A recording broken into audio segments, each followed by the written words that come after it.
God, Jared, stop saying Bob. Well, you should have had a name that was a little bit, harder to say. Bob just rolls off the tongue so easily. Yeah, so if you haven't guessed, we're talking the movie Thunderbolts today, which is a great which the line that I just mentioned is like such a great like meta joke that's like I don't know if it was intended as such, but it is pretty funny that Lewis Pullman has played two characters now named Bob in quick succession. Fun behind the scenes anecdote about that where like he had played Bob in Top Gun Maverick. In that case, Bob being an acronym for baby on board. But in this case, he was like, "I just played a Bob. Can I please be Robert throughout this movie?" And Jake Schreier pointed him to the comics, where the character's name being Bob is an important part of his mythology, and said no. Oh God. But anyway, so we'll get to more of that. How are you doing, Jared? I'm doing all right. Like I mentioned before we started the stream, I just have been very, very busy these past couple weeks with work. Continuing to stack up. All good at work. It's just there's a lot of administrative stuff to take care of. But in this case, I always enjoy coming to these streams as kind of a way to reset and take my mind off everything for a couple hours. And watching this movie again was just such a delight. In fact, I don't always do this when we're watching our going to watch a stream, but I actually watched it twice. I watched it on Friday night, and then I just wanted to see it again, so I watched it again last night. So it gives me a sense how much I like it. It's a really rewatchable movie. Yeah. Yeah, which I guess in general is true of comic book movies. They tend to be especially the really good ones tend to be a lot of fun to revisit. But yeah, no, we're definitely gonna get into that. I've had a bit of a slow week. Past I've been working, but aside from that, hasn't been really that much going on, and I'm trying to save money, so I haven't really been going anywhere. So yeah, it's just one of those weeks where I don't have much going on. So I've been looking forward to this stream because it's always a lot of fun. Let me just see real quick. We got Mother Roy in the chat. I'm assuming this is refused to take you to see the movie. That's just wrong. A son should always be willing, able and willing to take their mother to see a movie, even if, like me, those are with ulterior motives, where I was such a great son for taking my mom to go see Pride and Prejudice back in 2005. It really was an arm twister for me. Ground to disown him, Mother Roy, but it's definitely a ground for you to give him a stern talking to, because come on, man, that's I don't think they're maybe I don't know, maybe I was a grouch one time and I blocked it out of my mind, but I'm hard pressed to think of a time when my mom was like, let's go to the movies, and I was like, nah, I don't feel like it. But yeah, I can think of a couple opportunities where I took her to see something that maybe she wasn't crazy about seeing, but I never outright didn't take her to something she wanted to see. So I don't say, my mom and I don't go to the movies very often, but we did go to see, for instance, Sinners together, and she's not normally a big horror fan, but she loved that movie. And yeah, it's like there have been a few instances where my mom has asked my opinion on whether or not she would like a movie, and I've been like, think so. But I have never refused to take her to a movie that she wanted to see.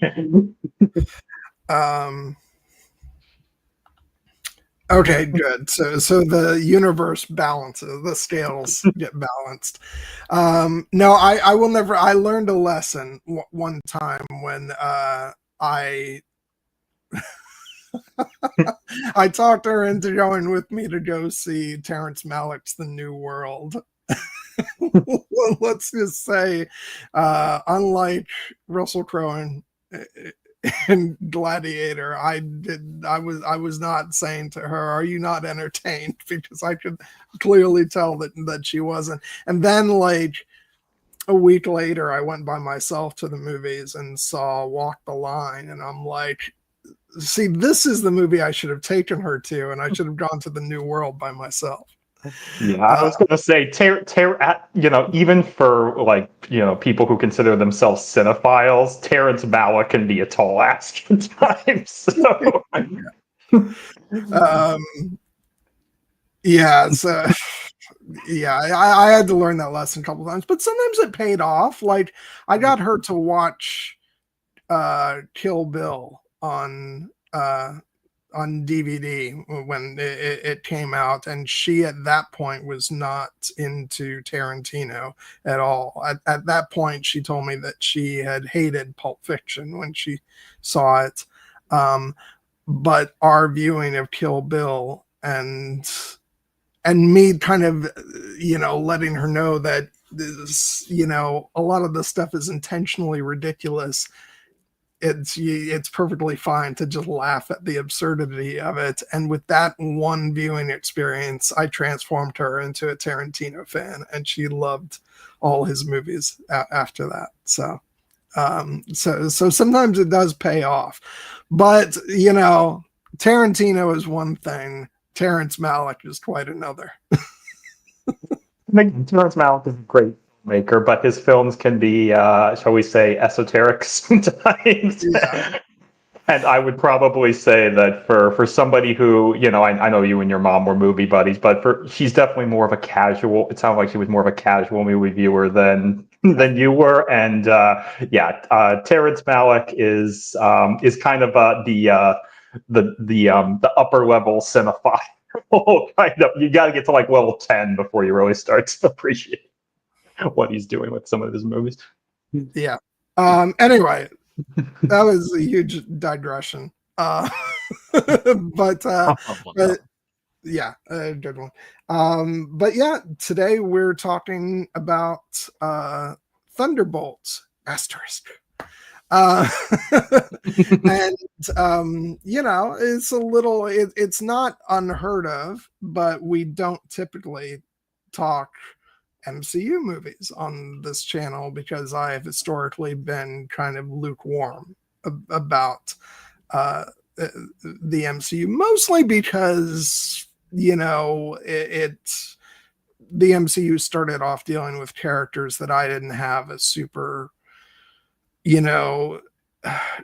like emotional connection to. Growing up, I was very much an X-Men, Spider-Man, Fantastic Four fan, less so Iron Man, Captain America, Thor, etc. So I was always more of a, I love the X-Men and Spider-Man films, but everything else has been tough for me to warm up to.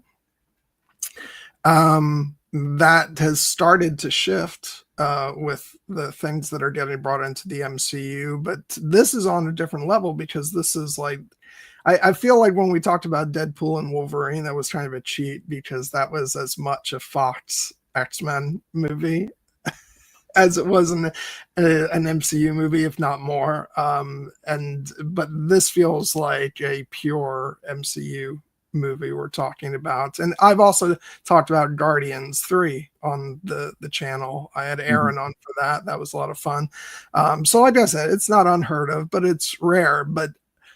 But I just love this movie so much. I really liked it a lot when I saw it in theaters, and since I've seen it now twice at home, and probably more times just like going back and rewatching certain scenes. I've just fallen in love with it. I think it's just, it's really sort of emotionally about something. It's about like relationships and trauma and depression. And even though all that stuff doesn't necessarily sound like the stuff of an uplifting movie, the movie is like, in spite of all that stuff, it's like shockingly fun to watch. And yeah, it's actually turned into one of my favorite MCU movies they've ever made. So like, I knew I wanted to talk about this movie after I saw it in theaters and after I talked to you, and we were both seemed to be on the same page about it. And so, yeah, I've been looking forward to this one. Because I love this movie from the first time that I saw it, and even though I have been over the entire lifespan of the MCU, I would say that I've been a bigger fan of it than Gwen has from the beginning. I will acknowledge that, somewhat conversely to Gwen, as I've teased you, you started to enjoy Marvel, the MCU, a little after in the post Endgame era when the rest of the world seemed to be like turning on it a little bit more. But I mean, I will acknowledge that even though I've not turned on the MCU nowhere close, my overall, rabid investment in it had waned a little bit. I still seen every single MCU movie, all 37 of them, but I will acknowledge that there are some of the television shows, for instance, that I haven't finished yet. And there are definitely, some of the Marvel, the MCU movies in the post Endgame era that I think I've maybe only seen once. But this is a case of, I do think they have been doing incredibly interesting work, and there have been MCU movies post Endgame that I really do love. One of which has a lot of connections to this movie, was Black Widow. Which has risen in my estimation. I also really loved Black Panther: Wakanda Forever. I really liked Guardians Volume 3 as well. But I will acknowledge that when I was looking at the roster of movies that they had announced for what they called Phase 5, this movie being the conclusion of that, and that roster included movies like Ant-Man and the Wasp: Quantumania, Guardians of the Galaxy Volume 3, The Marvels, Deadpool and Wolverine, Captain America: Brave New World, and Thunderbolts. But when I heard the announcement for Thunderbolts, I was kind of like, okay. And it was definitely not the movie I was looking forward to the most out of that slate. In fact, part of that was just because I didn't have a lot of familiarity with, the team, which has a long history in the Marvel comics through multiple different iterations, but I'd never read those particular comics. And what was starting to get more interested when I heard the characters that would be populating the roster, including Bucky and Yelena, who I've loved since Black Widow and think she's one of the highlights of the post Endgame era. We'll talk about why. And John Walker, who is a character who obviously can be, can be a hard character to like at times, but I think that Wyatt Russell has done an amazing job playing him, and both in The Falcon and The Winter Soldier, which was probably one of my favorite MCU television shows. But so I started to get more interested. But I still really wasn't prepared for when I saw the movie for the first time, even though I knew it was getting a good response, critically and for the audience, just how much it was gonna, hit me emotionally. Because, again, they didn't really put what this movie is really about in the trailers. You get some hints that these are kind of broken characters in many respects. But, the marketing's got to do what the marketing's got to do. And what the marketing kind of positioned this as was basically Marvel's kind of answer to Suicide Squad from the DC. And I was just kind of like, okay. But this movie, it does something much deeper than that. It really is a movie, as you said, about what it is to deal with grief and loss and depression, and that feeling of almost like soul-crushing emptiness, the void, as they come to christen it. and how sometimes it can be terrifying, but other times it can be enticing, and sometimes you just feel like you want to walk into it and never come out. And the idea that they could find a way to directly visualize that on screen and then have a character take the lead in Yelena and the connection that she forms with Bob, and make it one of the most, emotionally affecting relationships that I've seen in any one of these MCU movies. And then have it end, have the movie climax basically with what can be considered a trope of the idea that, we need to do this all together. That's kind of how the Avengers came together in the original Avengers. And this movie does that, but it does it in a way that I hadn't anticipated. It really makes you feel that these characters, these lost, broken, guilt-stricken characters really do find connection and community with one another, and it allows them to beat and push back this inescapable darkness.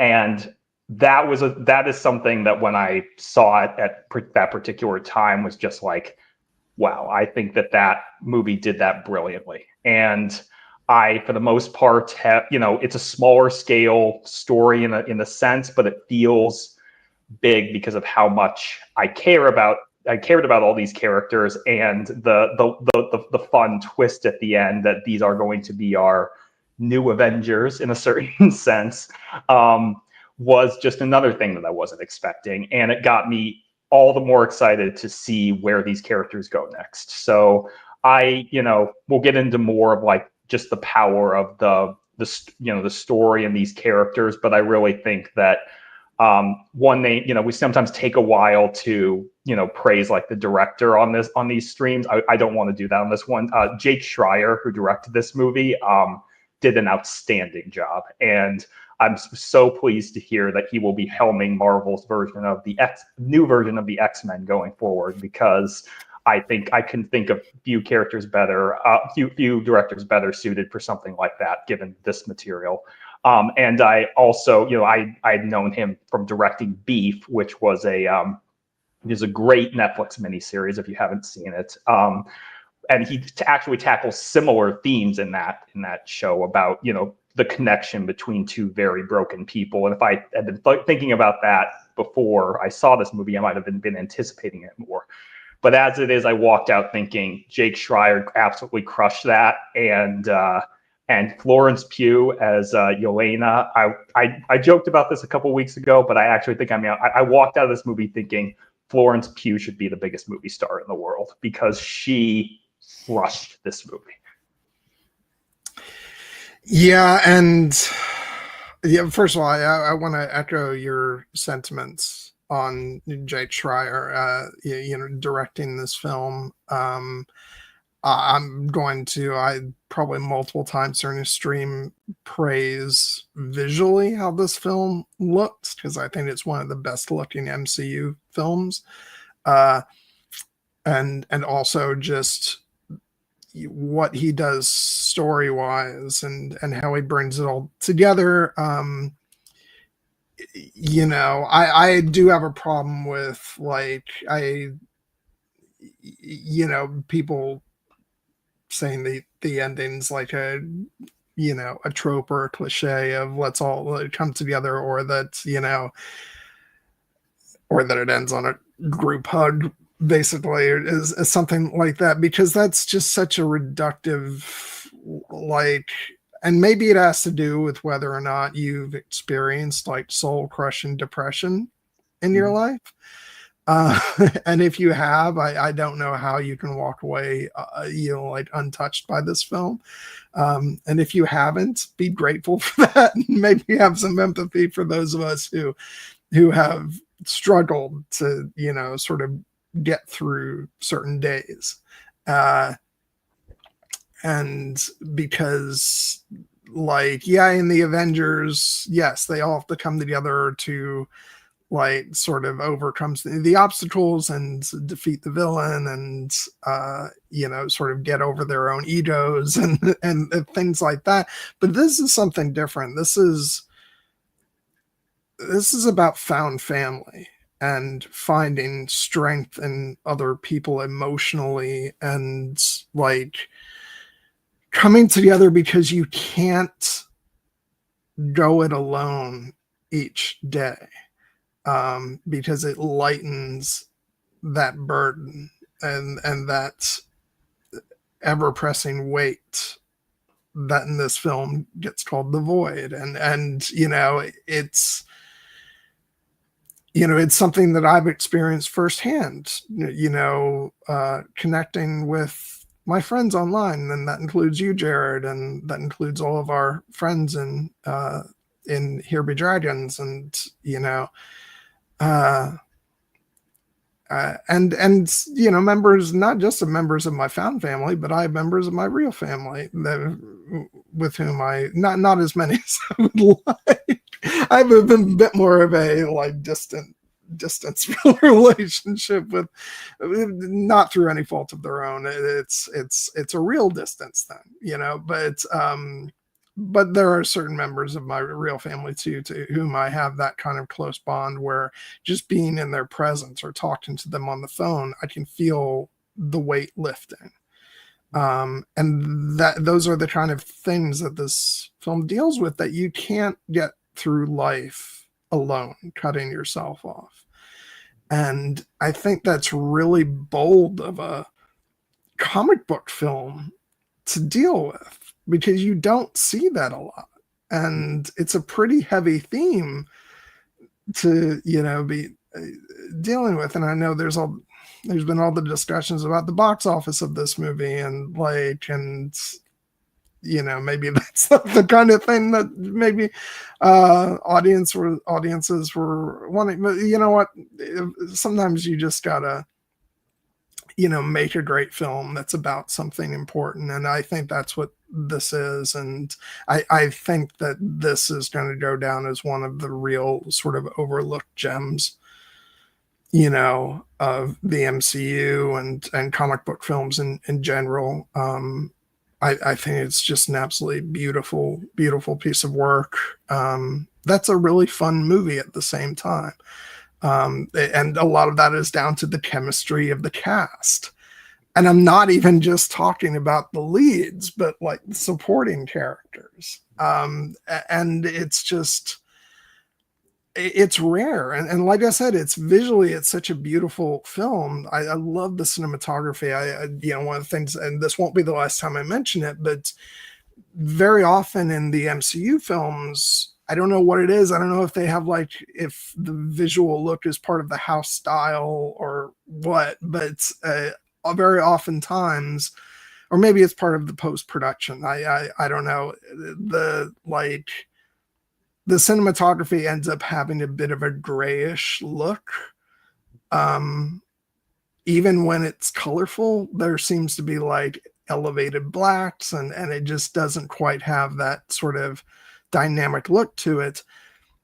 And then certain MCU films kind of move away from that and do their own thing. And then I think this is one of those films. And I think it was really important for this film, because I think it's not just just Jake Schreier wanted a distinct visual style, but it has to do with story too.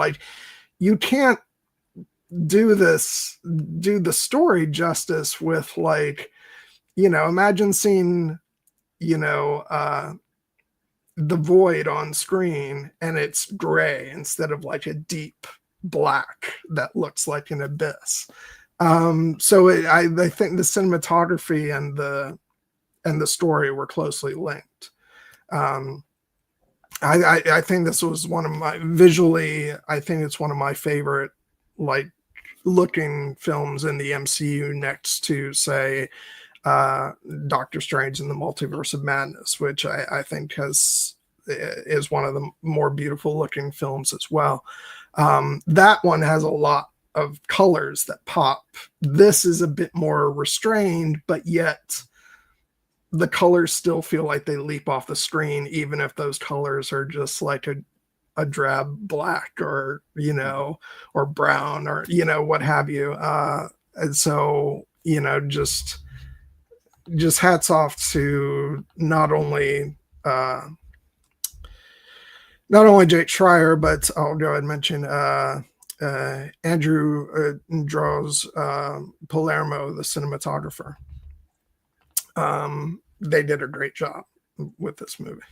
Yeah, and well, Andrew draws Palermo is not a name that Palermo is not a name I recognized when I saw his name in the credits.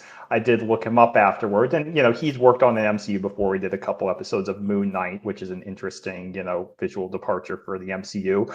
But the thing that made me go, oh, when I saw what he had worked on before was that he has collaborated with David Lowery, and he was the cinematographer on The Green Knight. Which I'm like, that tracks, because that is a very visually interesting movie. And also, another movie that he did with David Lowery is a movie called A Ghost Story, which is very different from both The Green Knight and from this movie in terms of its scale. For those who haven't seen it, it's basically Casey Affleck and Rooney Mara, who are a romantic couple, and Casey Affleck's character dies, and then he comes back and haunts the house where they used to live as a literal ghost. And by a literal ghost, I mean a ghost in a sheet. And he's that way for the entire movie. And the way that they shoot that movie makes it one of the more haunting and beautiful depictions of grief and loss that you can see in the cinematic form. And when I saw that he had worked on those two movies, in addition that The Green Knight and A Ghost Story, and I see what he gets to do with a budget like you get on a Marvel movie, I'm like, no wonder this movie looks like dynamite, because this is, combined with Jake Schreier's visual, talent, and Andrew draws Palermo's cinematography. Like, it does allow this movie to break out of what many, critics would probably term, with at least some, fairness, and I think even Marvel themselves would acknowledge this, the MCU kind of house style that populates a lot of their movies. And, again, part of that is just the fact that these movies do all take place in the same cinematic universe. So they do have to have some shared visual language. You can't do something completely outside the box and still have it, connect. But you can stretch and test those boundaries. And I think that this movie does so with the way that it, not only, shoots its action scenes and plays with, colors and lighting, but also just the way it frames its characters, because this is a very character-focused movie, and the camera never loses track of its characters. There are some of the most beautiful shots in this entire movie are just close-ups of Florence Pugh's face. And while, yes, you can make the joke that, yes, you're going to make Florence Pugh's a beautiful woman, but it's also just the way that they frame her and light her, and allow you to kind of actually fixate on what's going on behind her eyes, both the turbulent emotion and sometimes the absence of emotion, the feeling of that kind of depression that she's dealing with. And I think that's excellent filmmaking. You mentioned that this movie is not, perhaps, didn't have, like, there's been a lot of discourse about the movie's box office. And I just want to set the record straight for anyone who's wondering. This movie made $190 million domestic at the box office, It's made $392 million worldwide. It made money. It just didn't make as much money as some people think an MCU movie should always make. And that's a case of, I'm just like, you gotta reset your expectations with this kind of stuff, because I think that this is a movie that actually really deserves to be seen as a success, as a creative success. And I will just own up to the fact that now that I've watched it, multiple times, both in the theater and at home, I think I can say pretty, confidently that this is my favorite Marvel project since, or MCU project since Endgame. And I anticipate it may rise even higher in my overall MCU rankings before it's done. Yeah, I hate to go back into my sort of opinions of MCU outputs, post Endgame versus pre Endgame, but I will just say that, I list Spider-Man No Way Home, Doctor Strange in the Multiverse of Madness, Guardians of the Galaxy Volume 3, Deadpool and Wolverine, Thunderbolts, and Fantastic Four First Steps as probably take up the majority of my top list and as far as the MCU, and those all came post Endgame. So yeah, fine, call me a hipster if y'all want. But I have those opinions, and they've had lows too, or at least not as high as I don't think their lows have been as bad as people say, but for me, like, that's what comes with taking risk. This is why for years I've said that I applaud the Fox X-Men franchise, all of it, even though they had some stinkers. X-Men Origins Wolverine, I'm not going to sugarcoat it, or X3 The Last Stand, oh god. But that's what comes from giving directors creative freedom. And so, you can't have Logan without Origins. It's like they're a package deal.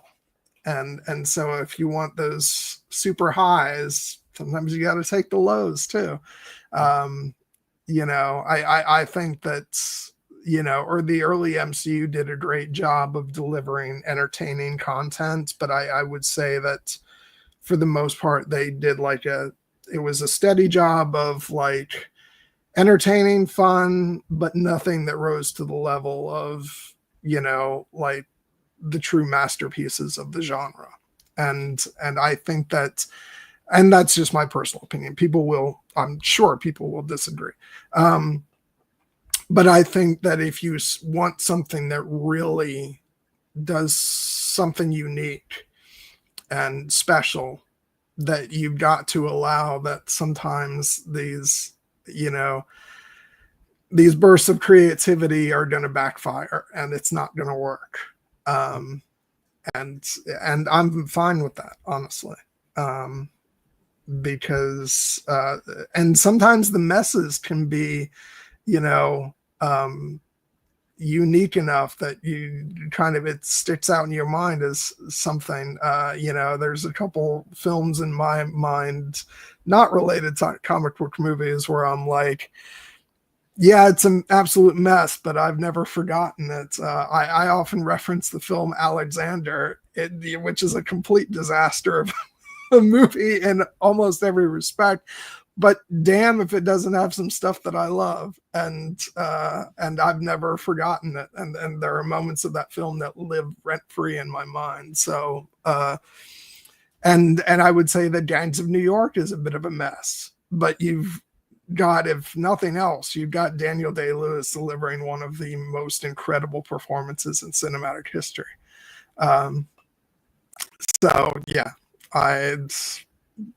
I'm in favor of more experimentation, and I think that's what the MCU has been allowed to do post Endgame more so than before, and it's resulted in some of my favorite films of the series. Yeah, no, and I hope they don't lose that instinct, even though, Kevin Feige has given interviews basically saying that, like, one of the reasons we've gotten more diverse films out after Endgame was that they had a mandate from Disney basically to come up with a lot of different shows and movies for Disney Plus, and they didn't have quite as much like a tight-handed supervision on some of those projects, and of course in executive speak that is bad. So they're now like, we're gonna cut back on our output now, and I will acknowledge, as you said, that there are some times that they have taken swings in the post Endgame era where I do not think that it has worked nearly as well. Not to name names or dwell on it, but like, I thought Secret Invasion was kind of a miss. I thought Ant-Man and the Wasp: Quantumania kind of struggled. I am not personally a fan of She-Hulk, so there have been things that have not connected for me personally. And then there are others that have not connected for others, but have been very powerful for me. Like I mentioned earlier, that I love The Falcon and the Winter Soldier. That has actually been one of my favorite post Endgame MCU projects, and some people don't feel that way. But in particular, I appreciated how that show connected to this movie and continued its story.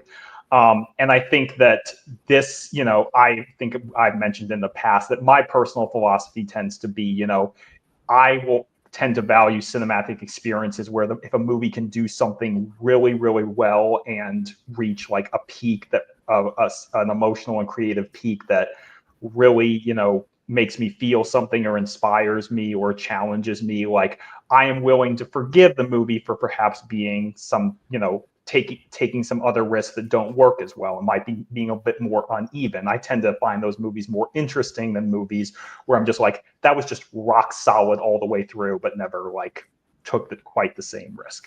But I think that this is a movie that takes those risks and hits those heights. And in this case, I actually feel like it's almost a rising tide lifts all boats situation, because I actually don't think this movie has very many lows at all. There may be one or two things that I can say, okay, maybe that could have, used a little bit more, another pass. But for the most part, I was thoroughly engrossed all the way through. And I actually think the movie that, weirdly, even though it has a very different milieu, the movie that this movie reminds me the most of in the MCU canon is the original Guardians of the Galaxy, because that was also a movie where people were like, these characters, this isn't going to work.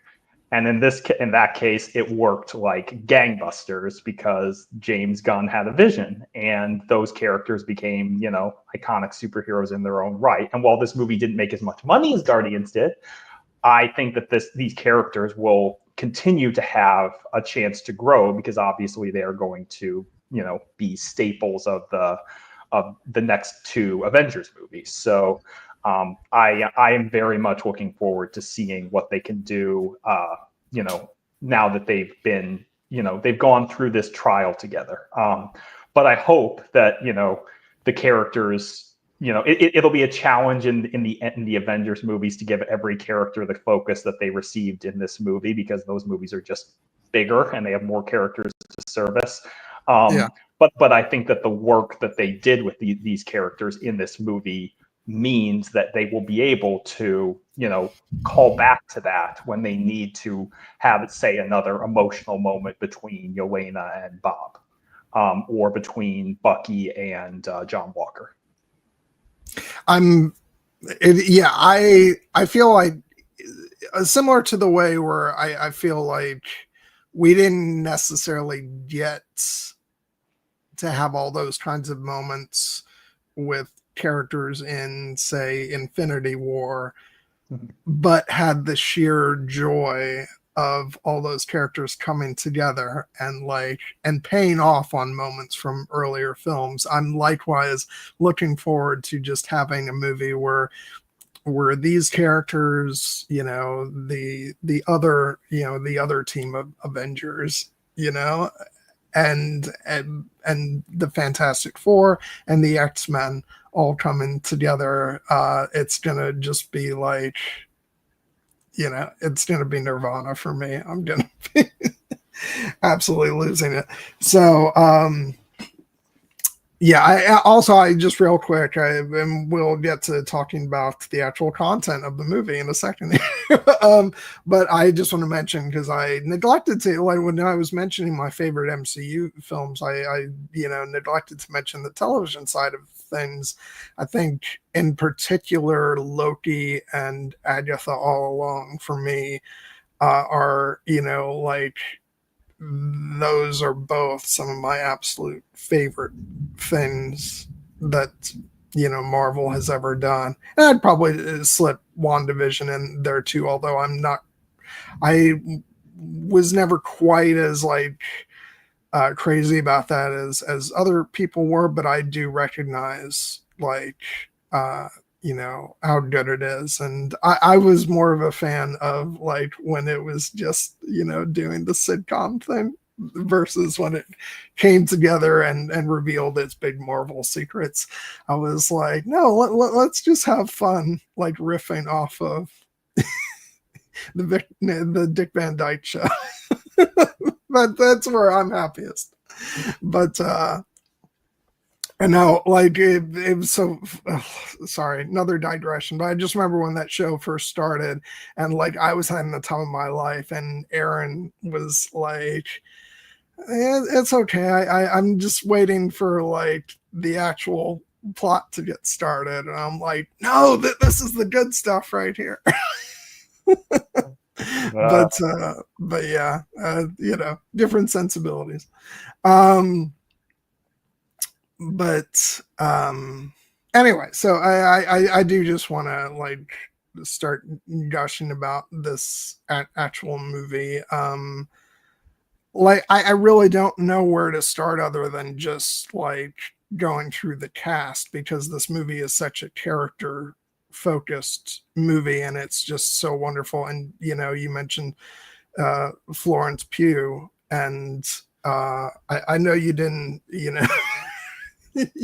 you didn't want to give the impression that like when you were talking about the camera being focused on here that you're just talking about the obvious things, but it was my favorite thing today, going through and getting screen caps that are just close-ups of her, because it is both. It's first of all, she's an extraordinarily beautiful woman, but also the way she is shot throughout this movie is quite breathtaking. And I know I'm going to go back to this shot again, because I remember listening to the commentary, and Jake Schreier said that he originally just shot this particular shot for the trailer, because it is such a trailer shot, but I ended up loving it so much that it had to be in the movie, and it is one of my favorite shots of the film. Yeah, I was listening to I didn't watch the commentary but I did watch some of the behind the scenes featurettes, and specifically when they're watching that scene on the monitor, and Jake Schreier is watching, and Florence Pugh is like looks up at the camera as the door is opening, and he's like, oh, that's so good. I appreciate a director who is recognizing as he's making the movie, that he's like, yeah, we've got something working here. Yeah, but aside from the wonderful visual aspect that Florence brings, like her performance is just so out of this world. You already mentioned it, and yeah, it's why when the reveal happens at the end of this movie, which by the way, I actually haven't talked about my sort of grumpiness over how the reveal was spoiled by Marvel. but we'll get to that.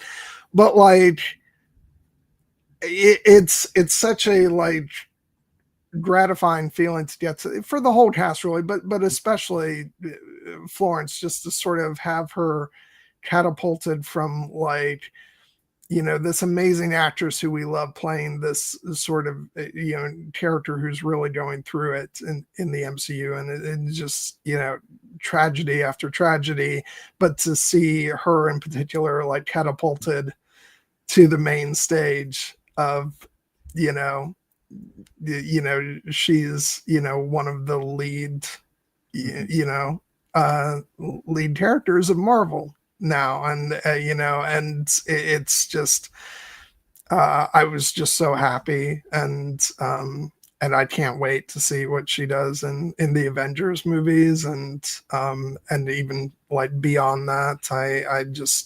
I've been a huge fan of hers since I saw her in Little Women, which every time I watch that movie, I'm blown away by how great she is in that.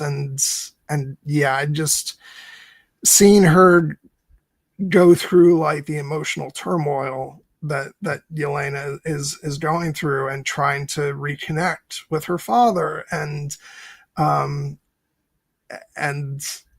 but also then the incredible ironic sense of humor that she has about her.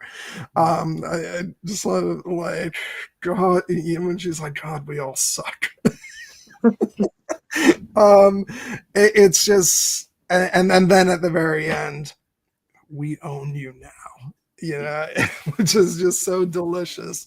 I think, or this is why we're Avengers with a Z.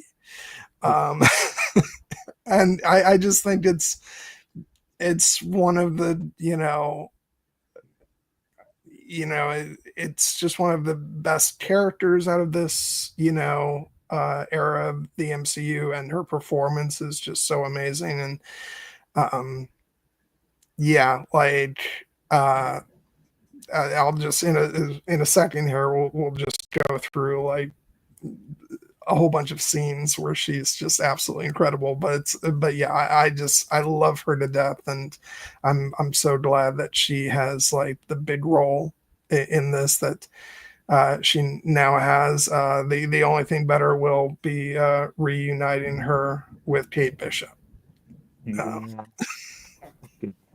I know that, I like obviously Florence Pugh was introduced to the Marvel Cinematic Universe in the movie Black Widow, and she's great in that movie, as Natasha's younger sister, and she gets to be funny. She gets to deal with trauma in that movie as well. But the scene that like really made me absolutely fall in love with Yelena and Florence Pugh's performance is her interaction with Kate Bishop in Hawkeye. That is one of my favorite sequences in any MCU anything, because she gets to cut loose in just the most hilarious fashion. She's this almost unstoppable Black Widow assassin, and then she shows up at Kate Bishop's apartment. She's like, Kate Bishop, hi. She's gonna make macaroni, and they do have an almost flirtatious dynamic that I think a lot of people enjoy. But in this, so yes, I want her to be reunited with Kate Bishop at some point. But and I love the Hawkeye series. I know not everybody does, but in this movie, I think one of the reasons the performance is so incredible is because she gets to play both. She gets to play like, the darkness of her character, even more so than she did in Black Widow, when we learn the backstory, that had been implied, and touched on through the original run with Natasha and the original, Avengers movies about, growing up in the Red Room, and all the horrors that they were put through as children in that movie. And then we got to see in Black Widow all the more heartbreaking, the idea that they actually had a period of time where they got to step out of that and form this distinct family unit with Yelena and Natasha and Alexei, her father, the Red Guardian, played by David Harbour in this movie, and Rachel Weisz's Melina as well.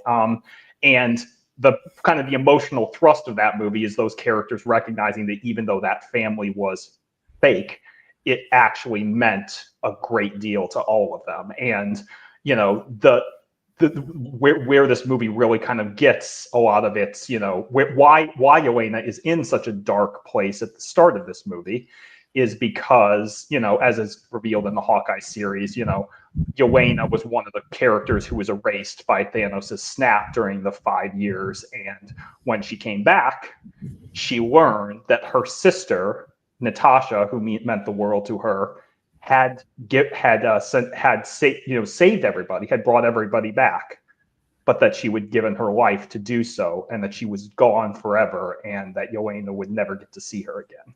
And that grief and that rage is present in the Hawkeye series when she appears, kind of misdirected by Valentina, who kind of tries to point her at Clint Barton, Hawkeye, and say, he's the problem, go kill him. And there's a great scene at the end of Hawkeye where, he actually talks her down, and we get to see, just their shared grief over the loss of this person, Natasha, who meant so much to both of them. And then Yelena, leaves for the rest of that series.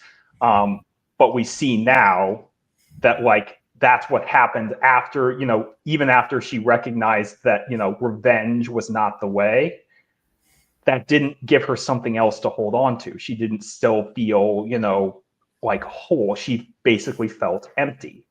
And the movie starts with this incredible sequence where we get to see how this incredible visual dynamic of her literally jumping off the second tallest building in the world in Malaysia. And there's a great behind the scenes feature talking about how they did that we can circle back to.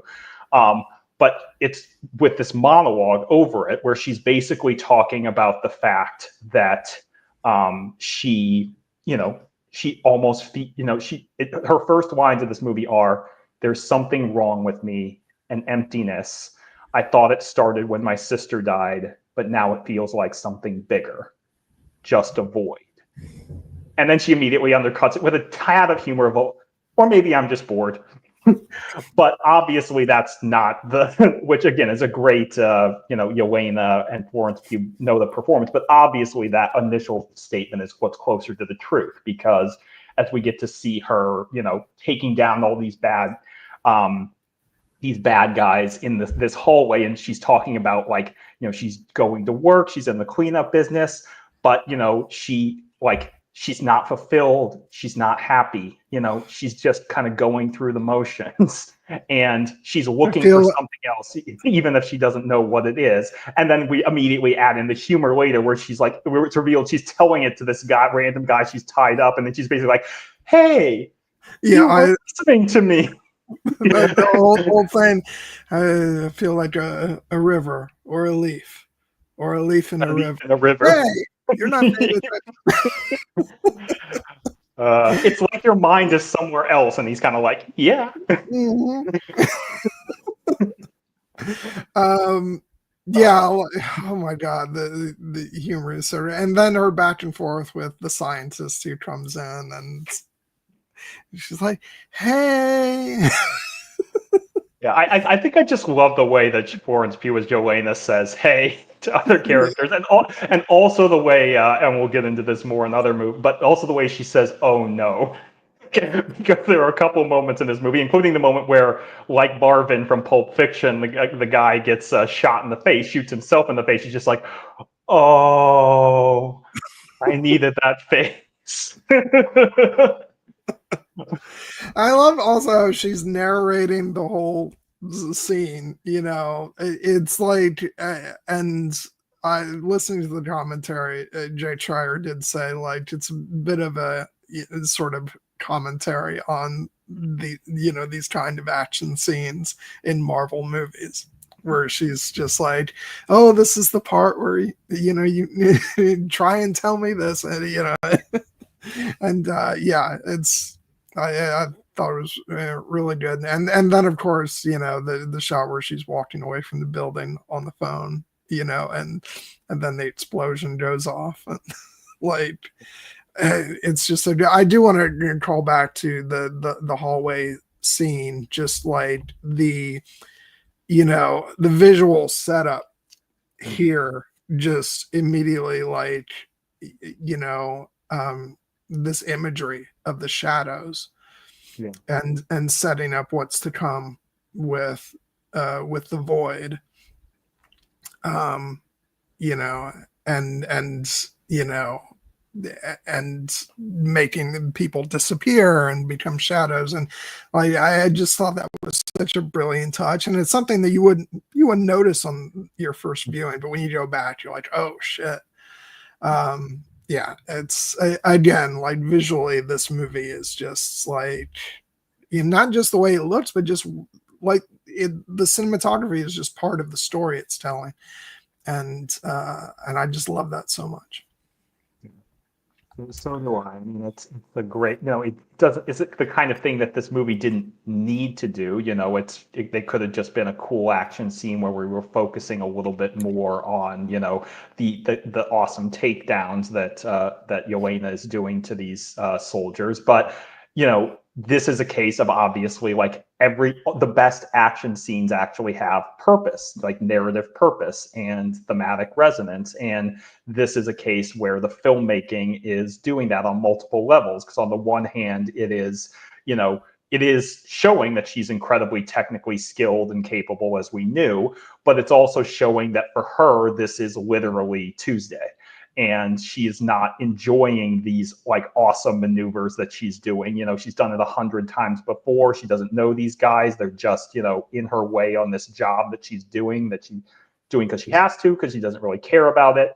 And so in that way, it feels like almost formulaic, but in a good way. But then they make it much more visually interesting by shooting it with the shadows and everything, which not only like just looks cool, but as you said, is directly foreshadowing not only her emotional state, but the actual literal interpretation of the void that she was describing as embodied by later, as we learned, by the character of Bob / the Sentry / the Void, that she will be, facing at the end of the movie. So yeah, it's again just awesome filmmaking in a case of this movie actually operating at a higher level than it probably strictly needed to in order to tell this story. But also, I mean, it's but films should seek to do that. Yeah, exactly. Even it shouldn't just be like, oh, this is just a comic book movie, so why should we bother? I really like to see directors bringing that kind of thought and artistry to these films, to show that it is art. It's not just a disposable piece of entertainment. It's entertainment. It's pure entertainment, but also, just like I said, just bringing something more to it. I like to see that, and I and not that other directors haven't done that before, but I just don't think I've ever quite seen it like this in these films. We're gonna kind of move through the story, but I'll like talk about characters as we sort of go through. I want to, and just naturally, because it's a good place to bring him in and talk about their dynamic, but talking about Alexei, and when she goes to see him, when she's just completely just feeling lost, and and then obviously, I don't know, I thought he did a really good job in Black Widow, but for some reason I just loved David Harbour so much more here. Mm-hmm. I don't know why. It's just it just he just worked so beautifully as part of this ensemble, and he gets to play so much of the comic relief, and I just love the fact that he's little, maybe not quite as messy, but some of what he's going through was perhaps a tad familiar. But just sitting there and sort of, he's reliving his glory days and just not caring about the state he's in. But then when he hears her at the door, I love that he's rushing. There's no disguising what's going on at his place. So I love the fact that he's trying every little thing to actually using dishwasher, fluid to try and brush his teeth. It's just so disgusting. But and then everything about their when she's so you're feeling fulfilled? Oh yeah, so full, so filled. And that, my favorite line from the scene is your light is dim even by Eastern European standards. I love that. I also love the moment when she's revealing that she's going to quit, working for Val, and he's like, "What? I would, burn the city to the ground to work for her." And she's like, "But I thought you said you were fulfilled." And he's like, "Lena, I was lying, obvious. Look around, I'm miserable." um, David Harbour is just awesome in this role, and I mean, like Yeah. he's awesome generally. Like I know you don't or haven't watched most of Stranger Things yet. Obviously, that is what most people will know him from, and I do find that it is it was an added layer of amusement for me that light spoilers, his character in Stranger Things spends a significant part of the middle seasons fighting Russians, and then around the same time he was cast as a very Russian character in this movie. And his kind of reveal in Black Widow of the fact that he was like the Russian equivalent of Captain America. We think about our version of Captain America, Steve Rogers, and then our new one, Sam Wilson. And like, obviously they have some great, moments of humor, but they're also kind of like morally upstanding and a little bit more straight arrows. And, originally we think that like a Russian super soldier, well, they're going to be incredibly menacing. And he can be, but he's also just such a narcissistic goober at times and obviously part of that is that his country kind of betrayed him, so he's a little bit more cynical. But it's really funny to see just how like unabashedly he throws himself into being, the movie's probably, biggest source of humor overall, I would say, of consistent humor, because not only is he like have a lot of funny lines, but just and I mean this with love, like sometimes the lack of respect that other characters have for him in this movie is kind of part of the joke. Who's this old Santa? I'm Alexei Shostakov. Huh? The Red Guardian. Just blank stare. Yes, I mean, he gets so much, but one of the things that does carry over from Black Widow is his connection with Yelena, and the fact that even though he is not her biological father, he is the closest thing that she knows, because he actually was acting in that role for several years, and in fact the time of her life when she was happiest, which instead of being an enslaved child assassin, being forced to compete with and kill her fellow girls in the Russian Black Widow Academy, she actually just got to be a kid and live with her sister and her dad and her mom in America, and play on her terrible Pee-wee soccer team, the West Chesapeake Valley Thunderbolts. Yelena, you told them about, you named them after your soccer team. Oh no! Like her whole, like all her like shame at like everything related. So like when she realizes it's him driving up in the limo, she's like, "Oh no! Oh no!" I mentioned that I love the way that Florence Pugh as Yelena says, "Oh no." That is my favorite "Oh no," because it is the most relatable of them all, where it's like someone that you love, but like they're doing something that is kind of very embarrassing, and it's embarrassing for them and it's embarrassing for you, and you're just like, "Oh no." Well, but that moment, like that is so relatable, because it's literally just your parent showing up in the loudest way possible to pick you up from school. Exactly. And it's so great. Oh man. Yeah, no, I love him, seeking, everything with the promotion of the team. Like, this is a team that can be on the Wheaties box. And then of course the end of the film. Yeah. With the little kitty toy. but for all like his comedy, yeah, you're right. It's like his character just like pays off so much in that scene with Yelena, at the climax of the film, when he says, "I didn't think you wanted me," and she's like, "I did. I really didn't." He says, "I know that now. I'm late, but I'm here," and it just like, and then like he gives an actual like, good good speech. And she's like, "Okay, that was good."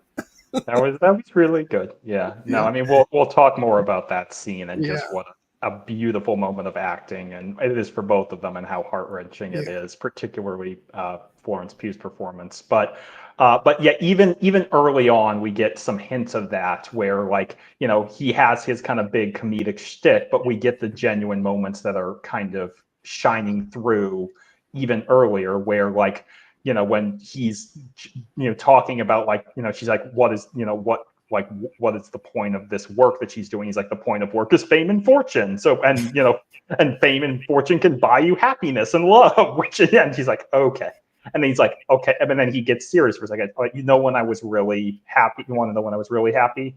When I was serving my country as a hero. And then, of course, he has a comedic, you know, twist on that, where he's basically like saving civilians in the streets, being cheered on by the crowd, adored like a god.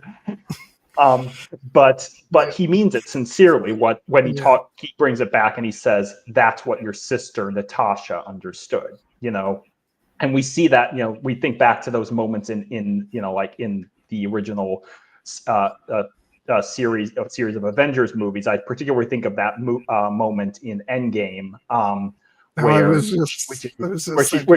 where she's talking to Steve, and he's talking, and they're talking basically about, like, the value of the Avengers in the aftermath of Thanos' attack, and that they still need to exist. And Natasha, with tears in her eyes, basically, I used to have nothing, and then I got this job, this family, and I was better because of it. And even though that they're gone, I'm still here trying to be better. And that, you know, that's a beautiful moment from Scarlett Johansson. It almost also gets recontextualized a bit in the Black Widow movie, where we find out that she actually also has this other kind of found family that she has lost contact with. But her reconnection with Yelena is one of the things that kind of really helps to ground them both. And it's clear that, you know, Natasha's loss is one of the things that has absolutely left Yelena in this place, because, you know, the world lost a hero, the world lost an Avenger. Yelena lost her sister, and Alexei lost one of his daughters, you know, and he, even though in the beginning of the movie, it's clear, like, you know, he hadn't reached out to Yelena because he thought that she didn't want to see him, but she did. And he acknowledges that, like, he didn't really know how to, you know, do this, but he does care. And I think that he will, you know, and so he's a real source of pathos. I will acknowledge, just on a lighter humorous note, one of my few disappointments with this movie was I was really hoping we would get Rachel Weisz as Melina back as well. And then when we didn't, but it makes sense given the fact that, you know, their connection was not quite as strong, even though it's revealed in Black Widow that Melina did love and care for the girls, and Alexei as well. But their relationship hadn't been built up to quite the same extent, so it makes sense that she's not there. I just wanted Rachel Weisz. But also, this is already a big ensemble, and if you're going to have that sort of child-parent like dynamic really shine through, it probably also helps to focus that on one character. I agree. Instead of having, because I feel like, you know, Alexei is already so much of the comic relief, and, you know, if Rachel Weisz is also there, I feel like she would shoulder more of the drama, and maybe he would just totally get lost in more comic relief. So I understand, like, why they made that choice, and I don't know, maybe it was a thing also where they just, you know, maybe it was an availability thing too. Or, you know, who knows? But I hope to see her back in a future film. So, because, you know, more Rachel Weisz in movies is always a good thing. And I think it was one of those things where she was rumored to be in it before the release, given all the Black Widow connections, and then she wasn't. I was kind of like, oh. But again, having seen the movie, it makes total sense why she's not there. But because, it's ultimately it is a story about, you know, found family, and even, you know, and the certain characters have, you know, relationships on the beforehand, in the sense that obviously Yelena and Alexei had this father-daughter connection. You know, the movie needs to make space for those other bonds to form, you know, and if there's too many pre-existing relationships, the other kind of pre-existing relationship that's built in is the kind of the adversarial dynamic between Bucky and John Walker that the movie touches on. But for the rest of them, it's like they're all meeting for the first time, basically. So next, before we get into, it would be very easy just to jump into the scene at the bunker, you know, and tackle all of those dynamics. But first, I want to actually go into the the Washington side of things and talk about a couple of people. First of all, Valentina Allegra de Fontaine, played by Julia Louis-Dreyfus, who has been in other stuff, but I feel like it was the thing where she's gotten the most time to shine. And in this film, she's the chief, you know, sort of, I don't even know if she's the chief antagonist, but I wouldn't necessarily completely call her like the chief villain. I think the chief villain of the film is loneliness and depression. Because even with her, like, she does some despicable things, certainly, but her character is also a lot of fun in certain ways. Her being a stickler for how her name is said, as I just alluded to, being one of those things. I remember being so delighted when she was revealed to be in the MCU. I forget what the first thing was she popped up in. Was it Falcon and the Winter Soldier? It was Falcon and the Winter Soldier. It was originally supposed to be the end credit scene of Black Widow, but then of course Black Widow got delayed because of the pandemic. So she appeared in Falcon and the Winter Soldier first, then the end credit scene in Black Widow. She also did have a small role in Black Panther: Wakanda Forever, but it was all leading up to this movie. This was always going to be her movie to shine. It just having Elaine in the MC, and I know that's so reductive because she's done other work, but she will always be Elaine to me.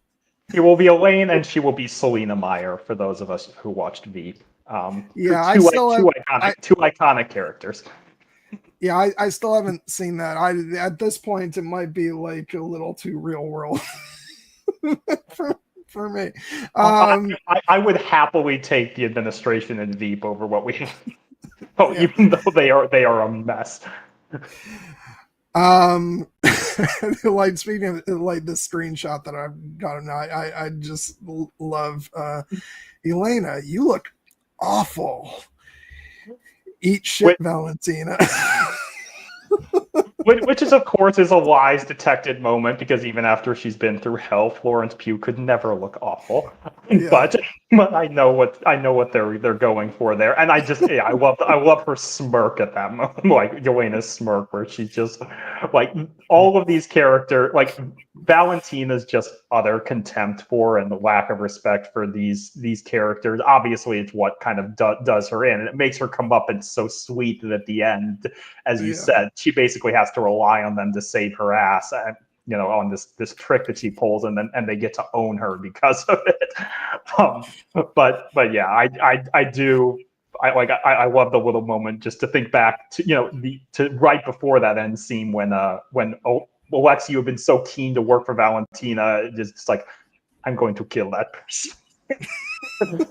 You can't kill her. As you take her, what does he say exactly? As taking her away, I can break a few bones. Break a few bones. Yeah. No, just the fact that it cuts from her at the the trial. Well, you don't care if we continue with this investigation. Oh no, of course not. And then cut to shit. Yeah.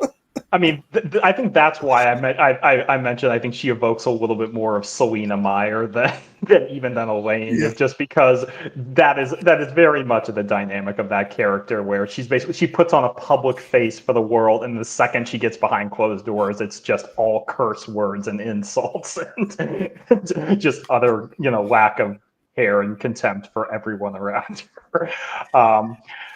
But yeah, it's a great performance. She's a really fun antagonist. I agree, she's not truly evil in the sense that she's not a world-destroying, reality-destroying villain like we've had with some MCU movies. But Yeah, she's a very familiar villain for our times.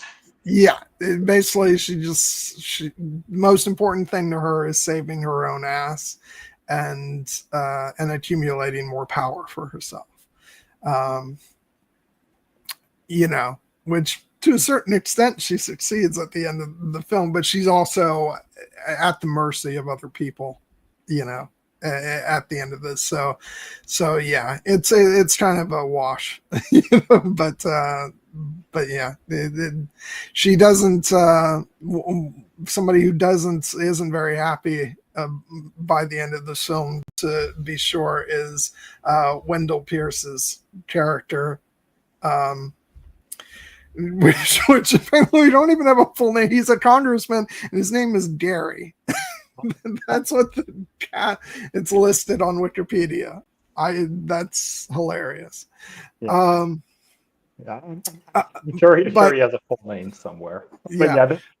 But he is fantastic. He is obviously not a lead character in the movie, but as a supporting character, I loved him so much. He's just so snippy with Valentina, and he's so just down to earth. One of my favorite parts is when Bucky grabs him and he's like, Jesus, Bucky. And yeah, what is it? The sister at the First Responders Family Fund.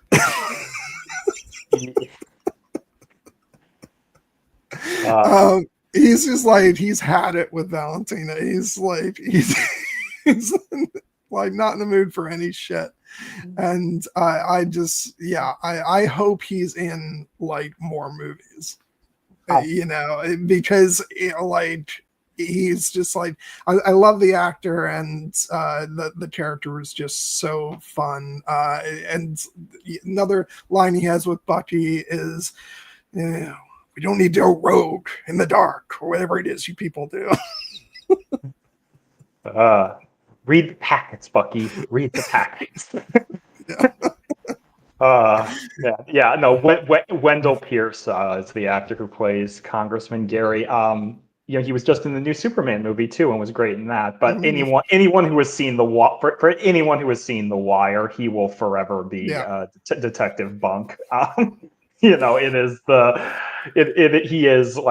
the role that kind of made him. But he is just obviously he gets to do he gets to do so many funny things in this movie. And there's actually this movie doesn't have a lot of deleted scenes. When I went to the movie, the extras, there were actually only 2, and they were only 15 seconds long. But one of the deleted scenes is just Congressman Gary watching the press conference that Valentina pulls together at the end, where she christens these ragtag group the New Avengers, and it's just Wendell Pierce, Congressman Gary, looking up at the TV and going, what do we say? He's like, God damn it.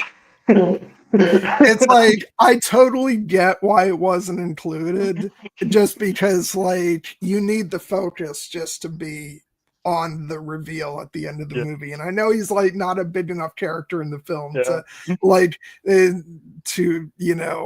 for them to actually interrupt that moment to cut back to him. But damn, I wish that was in there, just because it's such a wonderful cap on his on his performance throughout the film. But I'm glad we have the deleted scene at least.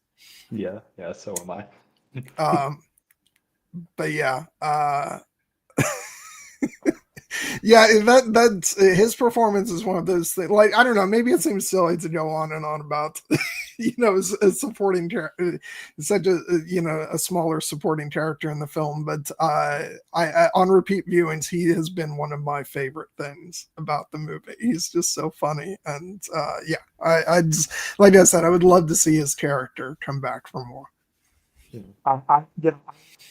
See him, continue to rise in the ranks. Maybe he'll wind up as president in the MCU universe, because they go through presidents pretty fast. I think they've had like 7 or 8 in the MCU, and as they pointed out in a reference to the movie that preceded this one, Captain America: Brave New World, their last president turned into a giant red rage monster that almost destroyed the city. So maybe there will be getting a change soon. I love how Walker is like, I've shaken the hands of 2 U.S. presidents, and it's like, yeah, but there seems to be a pretty quick changeover. Yeah. So. Yeah, it almost rivals the turnover of presidents on 24. Almost. Yeah. And then, of course, we also have Bucky in this scene, and I love the fact that he is such an awful politician. Oh, so do I. I remember when I heard that the plan for that they reference in Captain America: Brave New World, but had come out in the promotional materials, but that is like Bucky's going to be a congressman. I remember doing a double take. I'm like, what? That doesn't need to make sense. And the reason it works is because, as you said, he had so little interest in it. You have to wonder how he got roped into this. I'm sure it was someone thought he would be a great fit for the role, and he was probably looking for direction, and he agreed to do it out of because he does want the best for his Brooklyn constituents, as he says, but he has no political instincts whatsoever. And like from the moment of that opening press press conference, he's like, well, I think this is very worrying and very concerning and worrying, and I think my Brooklyn constituents deserve better, so we're going to get to the bottom of this worrying issue. Which again, it's brilliant, because it's like, it sounds like a hilarious nothing response, and then you listen to some of the nonsense that politicians say when they're confronted by reporters today, and you're like, that's actually pretty forthcoming for what they would say. Yeah, I was going to say it reminds me of some of the dumbasses that we have in Washington. And so, and the fact that I don't care if Bucky is a superhero who's done all these amazing things, he's bad at that job. But also he's like gets some relatable moments too. I when he's talking to Gary, I can't believe that character doesn't have a last name. That's so funny. I think it's meant to be his last name. I don't know if he has a first name. Oh, Congressman Gary. Yeah. That would make more sense. But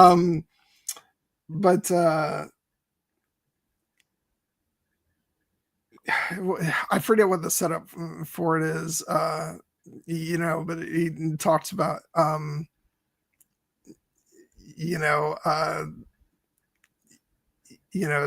that in Congress that, that goes home every day at 4:00 or something. I forget the exact line, but it's just like, that feels very relatable in terms of like, our frustrations, and even under normal political circumstances. Or hypothetically, a speaker who sends his constituents home for an entire month early to avoid, a certain troubling issue that is vexing their party. That would never happen. Never. But I will say that to Bucky's credit, he is a fundamentally good person, which many politicians unfortunately are not. And even though he doesn't have, traditional political skills, he is trying to do the right thing in this movie. He knows that Valentina is up to some shady shit, and he wants to, and he wants her to be, removed for the safety of the American people. It's just that he's used to doing, as he says, he's used to doing things his, way, the Winter Soldier way, and he's trying not to do that anymore. And so he's kind of, trying to figure things out. Like the great scene where he approaches Mel and is trying to work her as she says. And he's, and he's clearly like not subtle about it at all. But subtlety But in that case, it works exactly. Yeah, and it's because he's genuinely a good person, and he's actually laying his cards on the table. He's not a shady politician. So that's why it works. I love their dynamic in that scene, and just when he hands her the card, she's like, "This your trash?" He's like, "It's my business card." Which, speaking of which, Mel, played by Geraldine Viswanathan. I probably butchered that. I apologize. She's great throughout the movie. Unfortunately, by the end of the movie, she decides to still side with Valentina for a raise. But I have a feeling she'll be aligned with our heroes still moving forward now that they're the new Avengers and kind of in that unholy alliance with Valentina. So no, I really like the actress who plays Mel, Geraldine Viswanathan, as you mentioned. She's been in a lot of more comedic roles, and she gets a lot of funny stuff to do in this movie. I had seen her in the movie Blockers. I had seen her in the movie Drive Away Dolls, which she's really good in. What's interesting is that apparently they never confirmed this in the movie.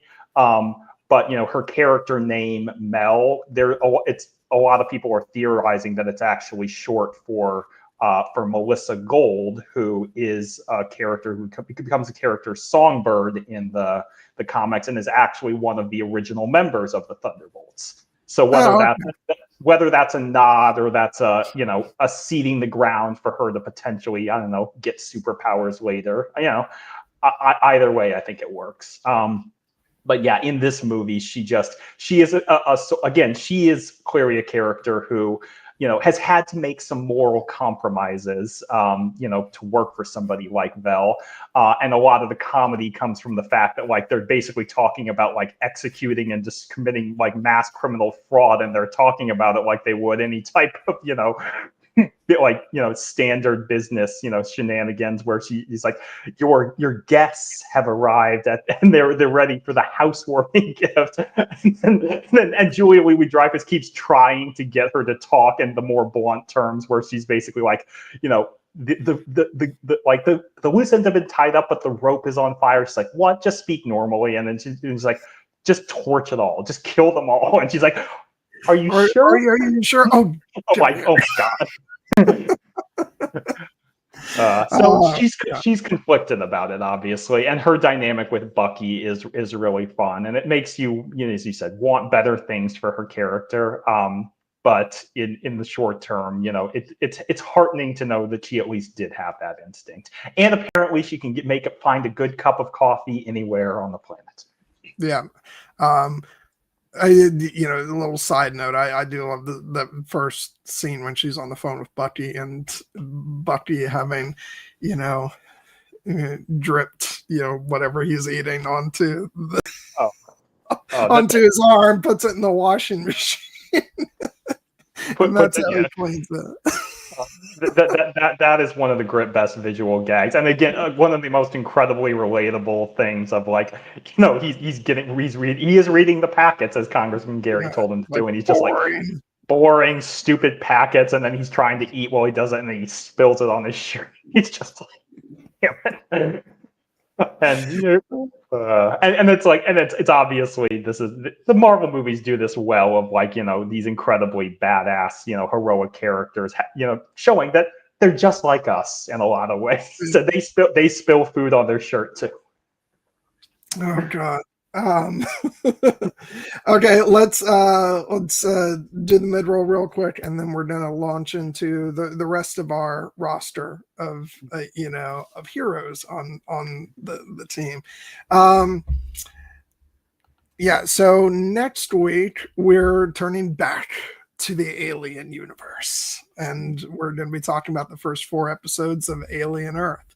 And we are going to have AK joining us for that, at least if her schedule holds. And really looking forward to that. And then she'll be back then the next week as well, because we're going to be having a 30th anniversary discussion of Batman Forever. And then after that, we'll be talking about Crouching Tiger, Hidden Dragon. Then we'll take a week off, and then back the next week for the rest of Alien Earth, followed up by our discussion of Superman on October 5th, which I am, God, I'm just itching to be able to watch the movie again, but I am waiting for my 4K Steelbook. Which I did get a $25 Amazon gift card from my bank today, so I'm going to apply that to said Steelbook to that way I can feel better about getting it for a more appropriate price. But yeah, no, I can't wait to watch that again. I just watched the first episode of the new season of Peacemaker the other night, and it was fun seeing the Justice Gang on that. And also, have you watched it? I was going to rewatch season 1 before I got back to that because Okay. it's been so long. But I did hear about the Justice Gang making their appearance in the retcon of the old DCEU. Which I love that so much. And I know I don't want to like get too aggressive with this, because as we've said before, I know you're a bigger fan of the like the Zack Snyder films and the DCEU and stuff like that. But for me, it just it felt so much more like it felt more cohesive to me to actually see that short snippet of the Justice Gang showing up at the end of last season versus the Justice League, because it feels like this version belongs more in the Peacemaker world. And so I was happy to see that. And yeah, I was anxious to see if they were going to pull some because part of the story of the season is about alternate dimensions and stuff. So I was interested to see if they were going to do something with that to pull Peacemaker into the DC. No, they're just retconning it so that it was supposed to always be that way. And I kind of like that. But yeah, no, and the show is freaking great. It's so good. I'm really looking forward to talking about it. Yeah. I was just, we're not gonna go in and talk about it, but I was so freaked out by stuff this last week. I don't even entirely know what the F was going on, and I'm sort of scared to find out. So it goes without saying, because it takes place in the Alien universe, and there's some freaky stuff in it, and if you are faint of heart or squeamish, this show might give you the willies a little bit. Yeah. Particularly some of the new creatures, because we all know that the alien is scary, but honestly, some of the new creatures are every bit as freaky. Yeah. God. So anyway, so yeah, lots of good discussions to look forward to, and I'm very excited about all that. Yeah, trying to think of anything else I want to bring up before we jump back in. No, I think that's about it. I'm looking forward to all of that, and I've mentioned before I'm really looking forward to that Batman Forever discussion. I think that's going to be a lot of goofy fun, and yeah. I think so too. And since I know you don't have this movie on physical media, Gwen, even though you have so many others, I will just use this opportunity to do what you often do it during these mid rolls and show off my steelbook copy of Thunderbolts, which I was again. This was one where I actually did spring for the steelbook, and it was one where I actually was able to get the steelbook because they sell out very quick. I missed out on Sinners, I missed out on Superman, but happy to have this one.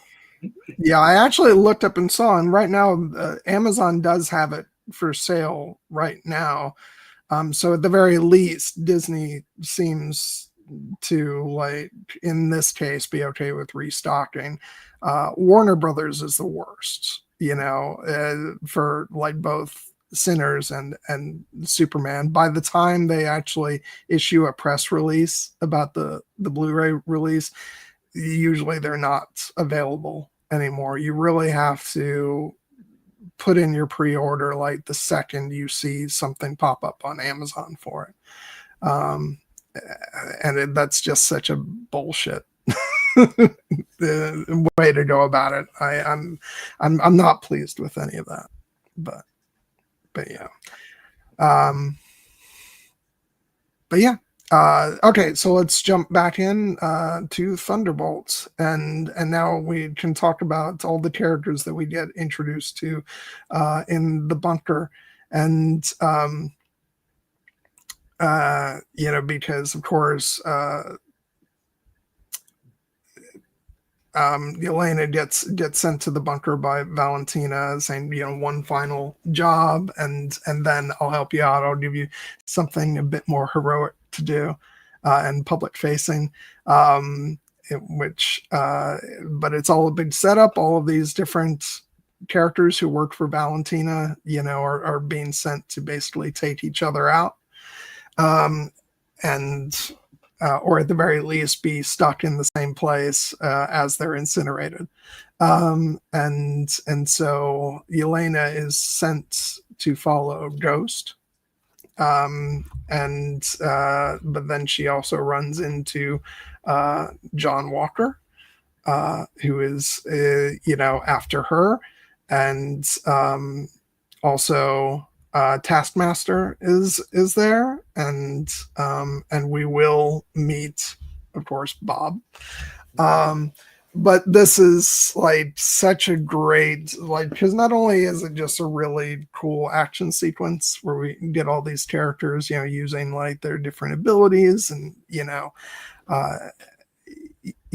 fighting each other, like you really don't know what's going on, and the characters don't completely know what's going on. And possibly my favorite thing about this scene is Walker's just total delusion that like that he hasn't been set up at all, and like to the point where when the incinerator is started, the clock is counting down, and he's like, you don't know, that could just be the countdown for when they come pick me up. And it's just like I love when Ghost is like, do you feel that, have that sense of feeling the temperature rising and boiling, and he's like, he's still like, oh, and then he's like, all right, it's an incinerator. Yeah, like all these characters, their dynamic with each other is just so much fun. And yeah, I just love that when it hits Yelena what's going on, and she just like rolls her eyes in the back of her head, and then she's just like, okay, it's clear we've all done Black Ops work for Valentina in some capacity. Yeah, so this is all about the secrets, but so are we. And she puts it all together, and yeah, it's like these are all characters who, as Valentina says, shouldn't be able to work together, but they do end up, and it's just, yeah, everything about this sequence is just so much fun, mostly just because of the banter between the actors and the way the characters bounce off of each other. And and I started off the stream talking about, but then when Bob comes out and and he keeps saying I'm Bob, and Walker says, Jesus, stop saying Bob. And it's so much fun. And I just, that's why I say that this movie is so rewatchable, because I could just watch these characters, just piss each other off like over and over and over again. I love Bob's line where he just starts laughing, and Walter's like, what's funny? And so you said you're Captain America? Yeah. But you're an asshole.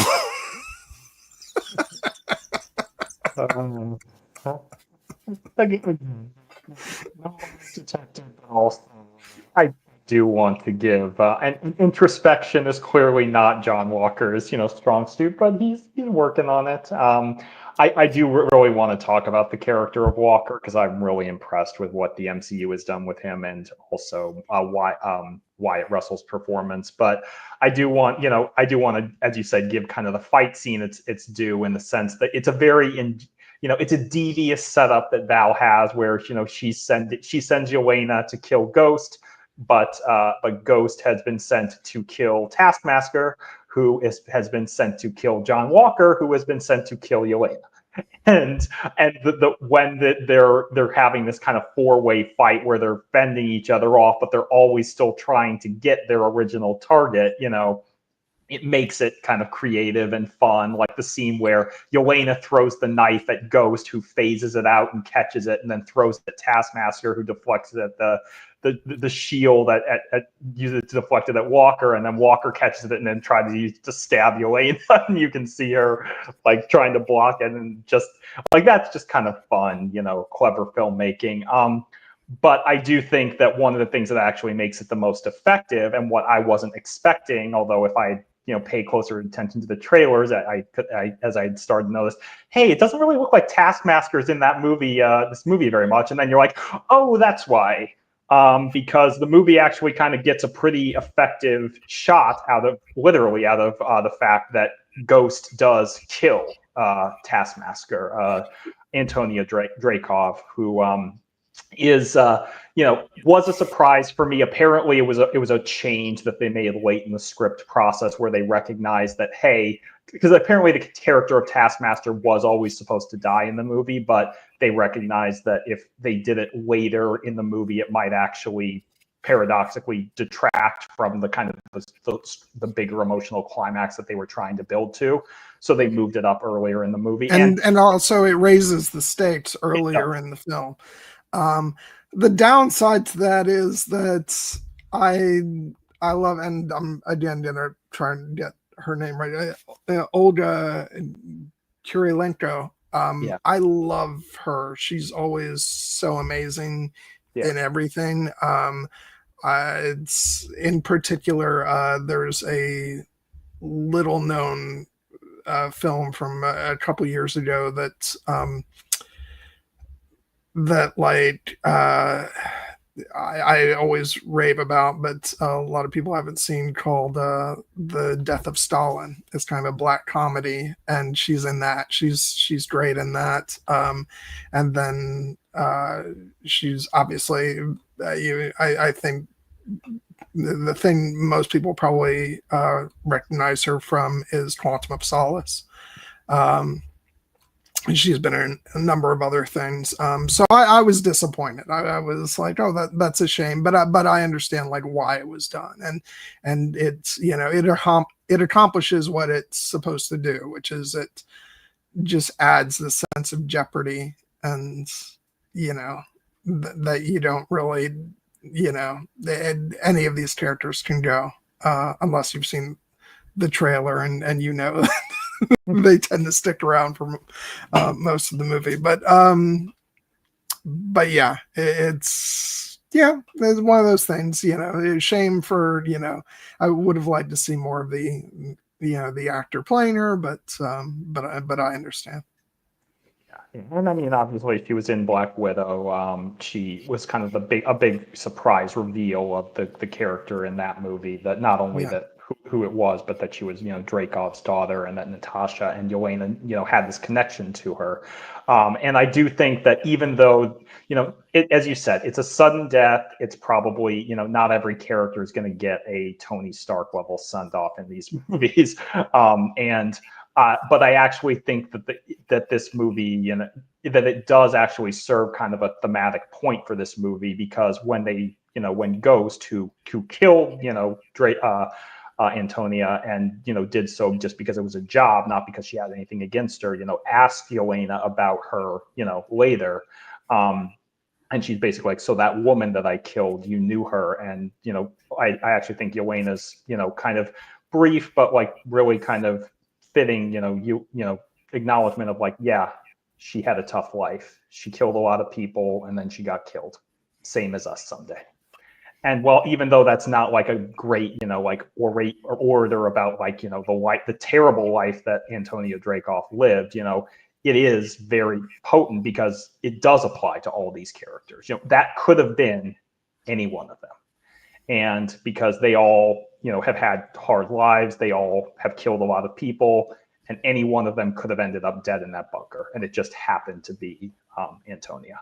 But what the movie kind of goes on to do is to show that, like, if that's not the kind of life you want to live, then you got to try to do something different. And Yelena is trying. She had told Valentina that she wanted to try, this wasn't working from her for her. She wasn't happy. She wanted to do something else. But of course, Valentina has other more nefarious plans. So this is where actually the kind of the dynamics of this new found family unit start to build, with the recognition that they have far more in common that they would ever acknowledge, even though it starts off with them all pointing out their differences and comparing how terrible they are relative to one another, both in terms of to put each other down, where, Walker is calling Yelena and Ghost like two-bit mercenaries, where he is this, he's a decorated combat veteran and three-time back-to-back state football champ. And they're just laughing. Pretty rich coming from the dime store, Captain America. I was actually the official Captain America. Yeah, for like 2 seconds. Before you brutally murdered an innocent man in the street. And he's like, really? Define innocent. And again, Walker, kind of an asshole. But this is a case where, again, with the exception of Antonia, because yes, she gets dispatched very on. The movie really does kind of, go out of its way to build in like our empathy and understanding for all these characters have been through. And I do think that the character, and obviously Yelena gets most of that because she is the lead of the movie, but I think the movie does a great job with Walker. Ghost doesn't get like a traditional flashback, but we saw a lot of her history in the Ant-Man and the Wasp movie where she appeared previously. And yeah, she has led a terrible, existence. And in this case, they tell us about it more than show it. But I think that Hannah John-Kamen, kind of just manages to sell that as well, in addition to getting to be far, funnier and more kind of, looser than she was in that original movie, where I love the bit where, they're in the elevator and Walker's like, well, why don't you just phase up through the walls? And she looks at him with absolute disgust. She's like, well, first of all, someone other than you would have to ask me. Yeah,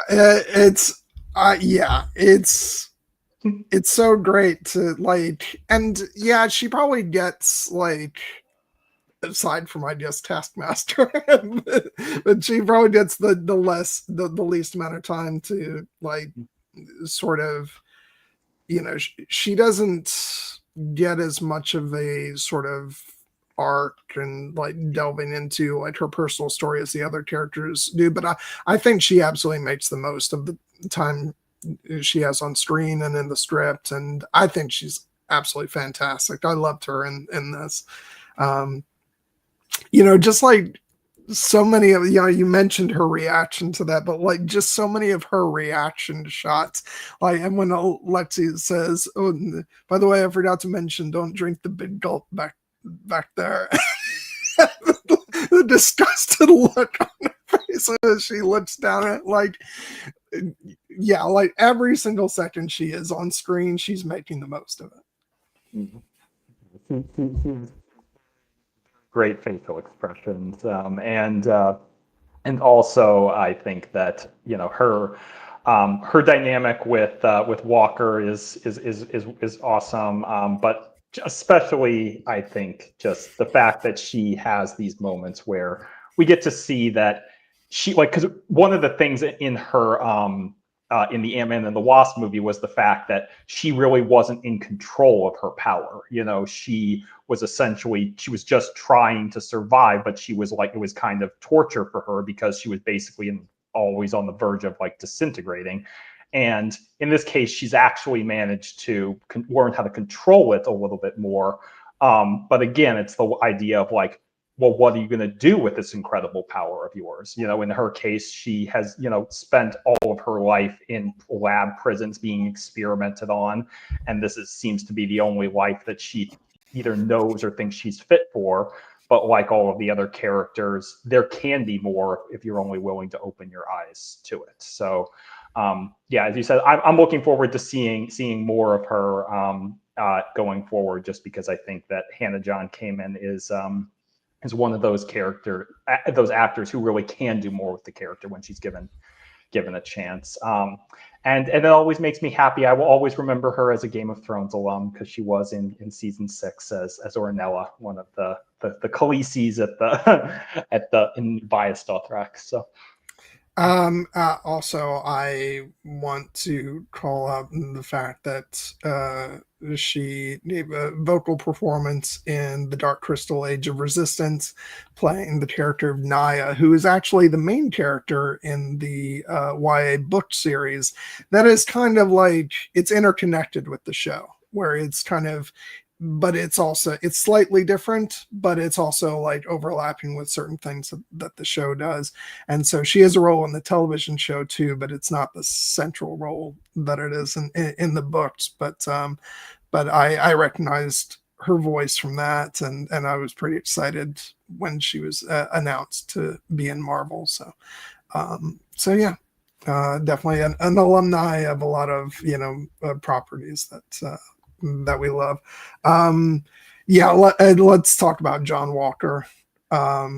Just because this is a character who I utterly despised in Falcon and the Winter Soldier. Like, I could appreciate that the actor was doing a really good job, and but as I said then, he has the most punchable face imaginable.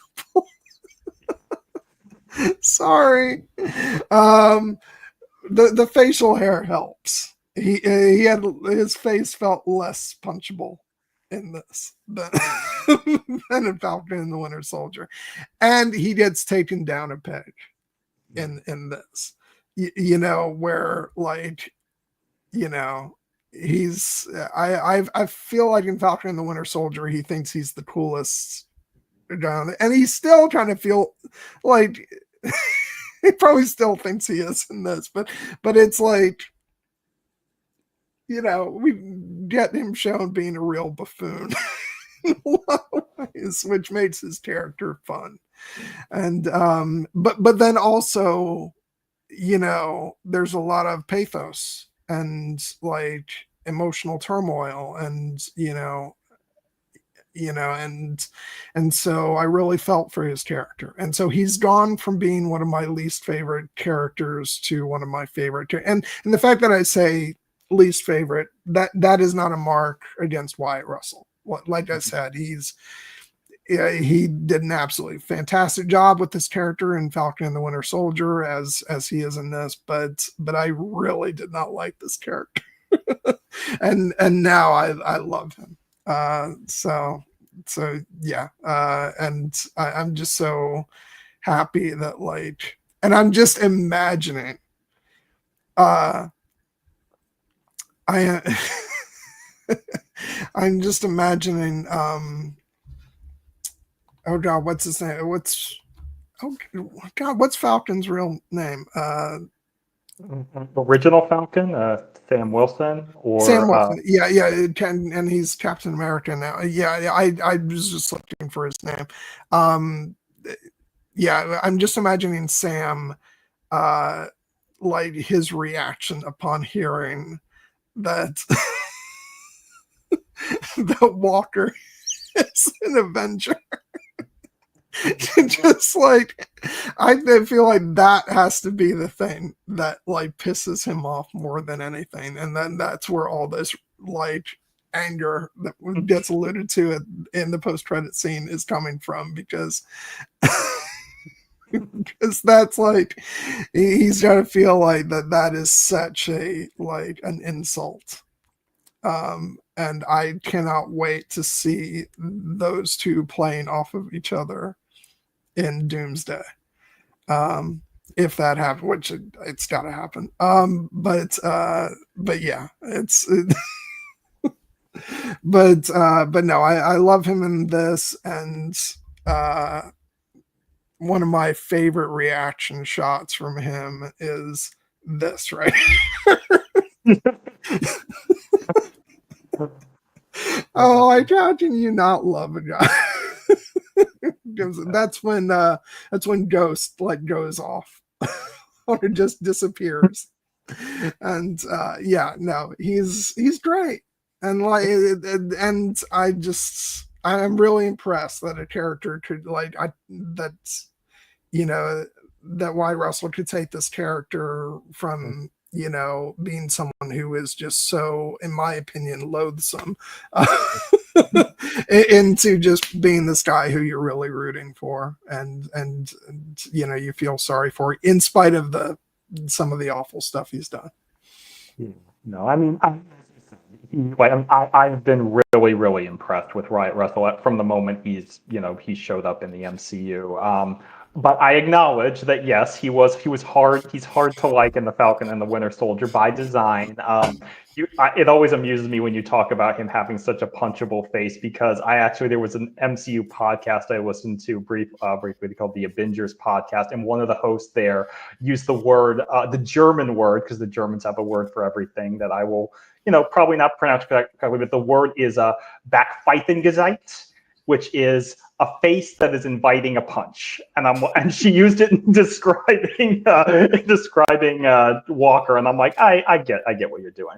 I think the reason that I was always more keen on like seeing where Walker's journey would go is because when Walker was introduced as the dime store Captain America, I was thinking, okay, he's just going to be clearly like not right for the role, and we're just we need somebody for him to kind of show that, so that we can get to Sam Wilson and why Sam recognizes that he needs to take up the mantle despite his complicated feelings about being a Black Captain America.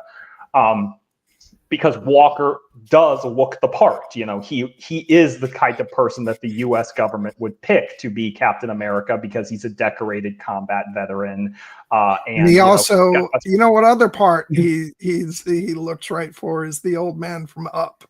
So maybe one day indeed. But yeah, one of the things that I was actually reminded of being very surprised that they did more with the character of Walker, and by the end of the Falcon and the Winter Soldier, he actually was still on the side of right, and working to combat the villain of that piece, Carly Morgenthau, who herself had complicated motivations, but.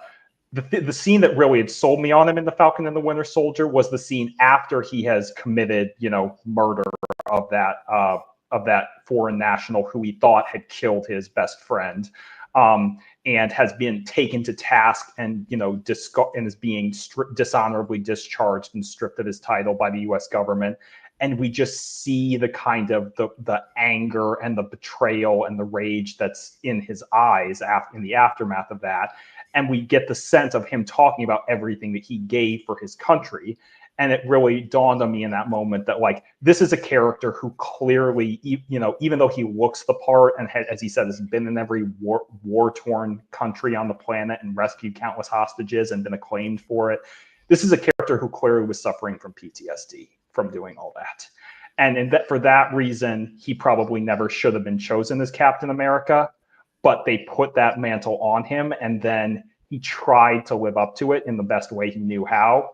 And he just wasn't in the right place, you know, the right headspace for it. And seeing him come to terms with that, but also still wanting to hold on to that feeling as Alexei says in the beginning of the movie, when was he happiest? You know, when he was serving his country as a hero.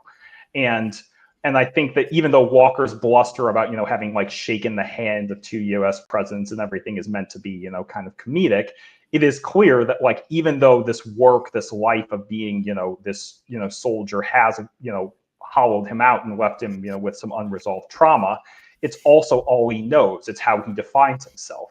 And the loss of that is devastating to him, you know. And even though the end of The Falcon and the Winter Soldier, it almost feels like he's got his moxie back because Valentina has recruited him to, you know, be the U.S. agent and still serve his country and still go on missions. It becomes clear that, like, what he's actually doing, as he points out, is basically her cleanup duty. You know, he's not getting, like, you know, he's not actually serving his country in the best way. He's serving her. He's serving her interests. And it's clear he's coming to terms with that. And then it costs him, you know, not only, you know, his, you know, ongoing, you know, feelings of what his value, but then it costs him his family. You know, it costs him his relationship with his wife and his young son because he can't be present for them, you know. And it's a small moment in the movie, but it's, you know, it's a devastating one when, you know, we get that flashback and then it's revealed, you know, what, almost in the casual toss off, when you get the sense that Walker is lying about, you know, how his happy family life. But when Bucky points out, like, I know it's been hard since Olivia left you and took your kid, but this is on you, Walker. And then Walker just kind of turns to Yelena, who is looking at him with, like, surprise and shock. And he just kind of shrugs and he's like, he's right, you know. That is one of my favorites. It might be my favorite editorial decision in the movie, that even as the dialogue resumes in the background, it stays focused on that look between Walker and Yelena. Yeah. Because it recognizes that it's really important in that moment too, that the emotion and focus is on what's being understood between those two characters. And I think that's so beautiful. And and so like I said, this film just made me feel for that character so much, whereas before I was like, get the fuck out of here. But I have so much empathy for him in this, and so that's and so even when he's being, like, really thick, just like laughing, you know, in a way where I sort of love him for that, like in the post-credits scene, like, now we have this, you know, space problem going on, and he's like, you know, we're running out of space now, you know, we just moved into this place. It's like outer space. And the fact that he's wearing a fucking beret. Yeah. It's just like, and they still haven't fixed his shield, which I know is hopeful that maybe Bob will do that. But, like, the fact he's still carrying around his taco shield is like, it's a great shield, and it's like, no, Bucky's right, it's a shitty shield. But as I said, I do think the character of Walker, it is telling. I think it was actually a wise decision, and clearly they had this in mind, that they did not just make this character an out-and-out villain starting in The Falcon and the Winter Soldier, but that they made him something more. They made him a character who, you know, has done terrible things, as all these characters have, but is a character who does still want to do the right thing, and is just lost as to how to go about that. And I like, it's one of the, like, why I think one of the big, the big moments in the final sequence where they're starting to save all the the characters who are being vanished by the void, and Walker is the one who kind of puts his back under the big piece of concrete and is preventing it from falling down and crushing this woman, but it's too much for even him to hold. And it's telling that our big coming together moment of all our heroes is all these characters who have all kind of, had an adversarial relationship with Walker up to this point. They all join him and then are pushing the concrete off. And then that final shot, that first shot of the team truly assembled, is he's right there in the middle of it. I think it's really wise. And I do also think, as you mentioned, that, and we have mentioned that, like, I really think Wyatt Russell gives a phenomenal performance, both in the Falcon and the Winter Soldier, but especially in this movie. And part of it is, as we have alluded to, in addition to the pain and the trauma and the pathos, he also gets to be really, really damn funny. Like, both in the, like, classic line, both in the other characters' reactions to him and his reaction to other characters, like the moment in the vault where Bob is kind of wandering around. He's like, "What are we looking for?" He's like, "We're looking for not stupid questions, Bob." or the great moment that was in the trailer where Alexi, he's like, "Alexi, when's the last time you slept?" "I'll sleep when I'm dead. I'd like not to die today, so maybe somebody else should be driving." Yeah.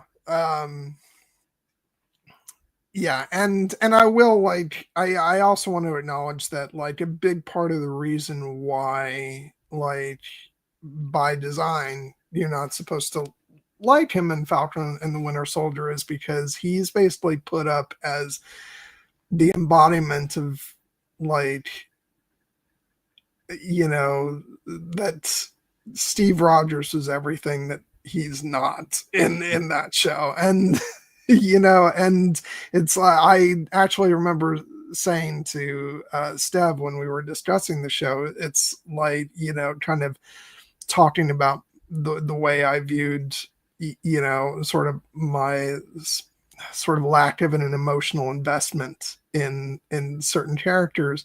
I was like, it's maybe like the first time I realized, like, how much the character of Steve Rogers means to me, because you put John Walker in that uniform and you're like, that is not Captain America. And so that's what he's intended to be in that show. And then he's brought down low, and so that he can rise back up in this film and become his own hero, instead of being in the shadow of somebody else who is revered. And I just think I give all the credit in the world to the writers, just because it was just such a phenomenal job that was done, and of course to Wyatt Russell, because one of the chief things that is so great about this movie is just, as I've said numerous times, just the chemistry among the cast, and what a great job they all do in making us care about these people, and how they all need each other. And that's why I love that moment that we talked about, that shared moment between him and Yelena, of this, like, shared understanding of the fact that that actually he doesn't have it all together. His life is really effed up, and there's that shared bond of, like, understanding that they both understand what that is, that their lives are in shambles, and yeah. So also, like, on a different note, going back into the comedy, I just want to talk about, like, I want to mention the moment where they're walking through the desert before Alexi shows up, and and Walker just keeps saying all these things, and Ghost is like, "We get a Walker, you're in the military,"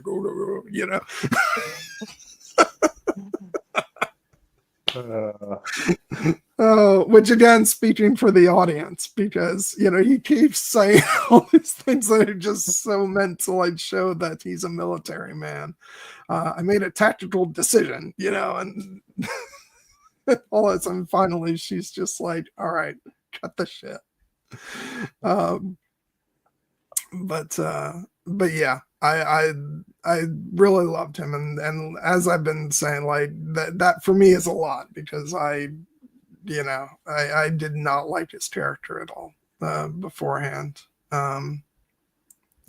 Which again, that's I'll say again, that is not meant as a dig on how the character was written or how Wyatt Russell performed the role. Like everything, was just on that level. Everything was done superbly in the TV show, but it was done that way so it could pay off in this way in Thunderbolts, and yeah, he's one of the high points of the film for me. Me as well. And now let's talk about the one of the most tragic figures in this film, Bob. Played by Lewis Pullman, who already I've already felt affection for him just based off of Top Gun Maverick. Where, as mentioned, he played another Bob. And I just love that he shows up like crawling out from behind the corner, on the floor in this, just with his hands up and like totally so unassuming. And you just think, oh, who is this guy? And the fact that he turns out to be so central to the film. But I just and because so much of the climax of this film is really built around his feeling of, isolation and his lack of a sense of God, what's the word I'm looking for?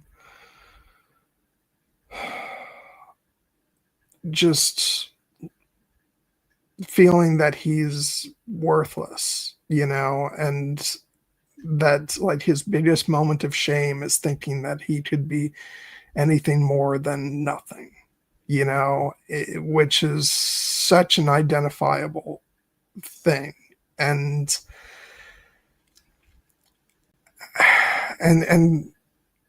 just it's just the way it binds all these characters together and what, he's going through, and the fact that it becomes this, actual real manifestation of what depression and grief and just outright misery is. And the fact that there's these different aspects to this character, the side of him that wallows in misery, the side of him that, that wants to be helpful and to connect to people. And then the version of him that's kind of in the middle of like, sort of thinking that, having sort of a chip on his shoulder and thinking he can be, like this, or wanting to be this like literal superhero that, he sort of gets to be. But there's sorry, words keep escaping where there's this kind of hubris of the character as well, which ultimately manifests itself, when he becomes Sentry. And it's just what an identifiable character. And maybe not everybody wants to wants to admit to that, but it's I think there's a lot of things that audience members can identify with Bob, and just the fact that he ultimately, could have just been a villain, but the fact that he is the sort of focal point around which this entire theme, of the film revolves around, and what all these characters and the person and thing that all these characters eventually rally behind. And by saving him, they're able to, as cheesy as it sounds, save a part of themselves. And I just think that's such a beautiful thing for this film. And Lewis Pullman just does an outrageous job playing the character. Like, he's so sympathetic. And I just, and as you mentioned earlier, the dynamic between him and Yelena is really good and sweet. And, you can trust me, Bob. Can I? No, not really. And it's I think more than anything else, I think their bond created such a wonderful emotional anchor in the film. And this is why, like, not to like sort of take away from the focus of talking about Bob, but like, this is exactly why I'm so looking forward to hold on, another brain freeze. To Jake Schreier directing the X-Men movie, because this movie does such a great job with character relationships and this idea of a team, and the characters being bonded by like emotion and trauma and their relationships, and that is sort of the key to what X-Men is too. And perhaps not in the same way, but I'm glad that they're going to have somebody who understands, like, that's the important part of that story, is those internal dynamics. And so that's very much true of that. The story boils down to the characters trying to save Bob, and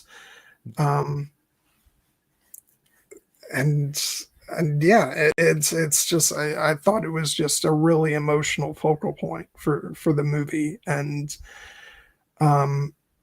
again, going back to the visuals of the film, it's just such a, like, it's so harrowing to see, like, Bob being consumed by a literal darkness unfolding on screen, and the way that that's manifested in, his ability to just, a creeping shadow over the entire city, and making people disappear into the void by becoming shadows themselves. And it's just, it's so creepy, and it really embodies how dark depression is. And I just thought everything done with Bob was so great. And the fact that Lewis Pullman could play the dark sides of the character and also be so endearingly sweet is amazing. No, I mean, Lewis Pullman is awesome in this movie. I had not seen him in very much before this movie. Obviously, I had seen him in Top Gun Maverick. Watching this movie really makes me actually want to watch. He was in this television show, Lessons in Chemistry, with Brie Larson, that apparently he got very good reviews for. And I actually would love to go back and watch that now, because I think he's an amazingly talented actor. And as you said, he really has to play a wide range across all these characters. He has to play Bob, who, is this kind of the sweet, lost, soul who has, his life has been defined by trauma and addiction and feelings of, worthlessness. And that really hasn't seemed to have compromised the person that he is. Like, he is, he comes across as very sweet and caring, and it's clear that the person that he's been hurting the most with all of his, vices is himself, obviously.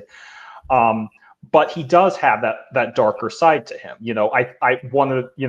When Mel was talking about, the fact that he was a test subject and he was never supposed to be the one, it's because, he has a history of drug addiction and mental illness. And she actually uses the phrase Star Wars fans will be very familiar with, delusions of grandeur.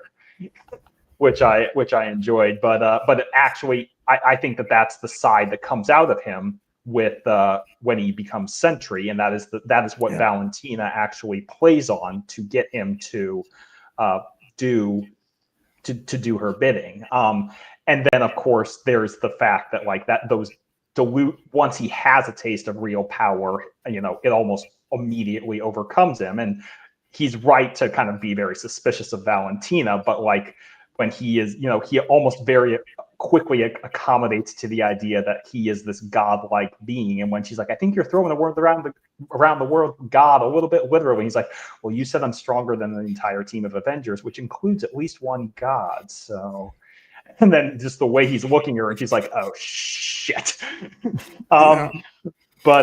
But before that happens, and before he becomes the literal embodiment of blackness and depression with the void, as you said, the reason that we care is because of what he does with the character of Bob in these opening moments, both in terms of like his comedic moments, but also the pathos. And I am pretty established that I think the relationship between Yelena and Bob is the single best thing in this incredibly great movie. It is the heart of the film, and because the connection is not quite immediate, but forms very rapidly, and when it does, it feels very sincere. And because when Yelena starts to talk to Bob, and at first she like the other, she's like, this guy's just a civilian, he's overwhelmed, she wants to protect him mostly because she's like, let's just try to get him out of here and then he can go his own way, But then she starts to see in him a mirror of the very things that she herself is facing. When he has the moment that really gets her to start, really empathizing with him and trying, showing much more affection and care for him is the moment where he's basically like, you guys should just go on without me. It's better for me down here. I always make everything worse. And you can see her face soften as she's watching him, and she, and that's when she's like, does the very human thing that this, again, former assassin you would not necessarily think to do, but she has had that experience with her family and people who have helped make her better. And she's basically like, hey, you're like, don't talk like that. Like, that's not, we'll get through this. We'll find a way out together. And it's very, there are also moments of, the moment where they're talking about, like, she starts off like, yeah, we all feel like shit sometimes, and sometimes there's this great yawning blackness that almost becomes, and Bob uses the word, a void. And you see, her like kind of look at him and recognizing again that they share this bond, and she's like, yeah. And then it becomes humorous because that great moment where she's like, how do you deal with it? And she is about to say something profound, and then in her great Florence Pugh, Yelena actually, she's like, you just push it, you stuff it way down. And you don't think of it. And then you're just like, that's terrible. And he's like, thanks, that's really great advice. But it's charming coming from them. And obviously the reversal of that becomes the emotional, of course, like later in the movie. But I think that the bond between these two characters who have lived incredible, like, you would not think that a Russian, former child assassin who was enslaved and tortured and mutilated and made to kill people for years, and as Bob puts out, a meth addicted, sign swinging chicken who is defined by his that has the best payoff in the world. It does. I was high. But they do, and it's because they recognize their common humanity. And I like the connection between the two. Like, there are some, I'm sure you could read it as romantic, or maybe there is an element of that is in there, but really what it is at its most fundamental core is just a human connection. And the fact that, like, Yelena is the one who is so desperate to save Bob and is so devastated when it appears that he's turned, like, that her reaction to seeing him as the Sentry and hearing him talk about, now serving Bel's whims and the just like she's like, you don't have to do this. I know you. And she does, you know, and it's the reason that she is the one who goes in after him first. And it's the reason that she is ultimately the one who, you know, really helps save him. Oh, they all do, but she is the one who takes the first step.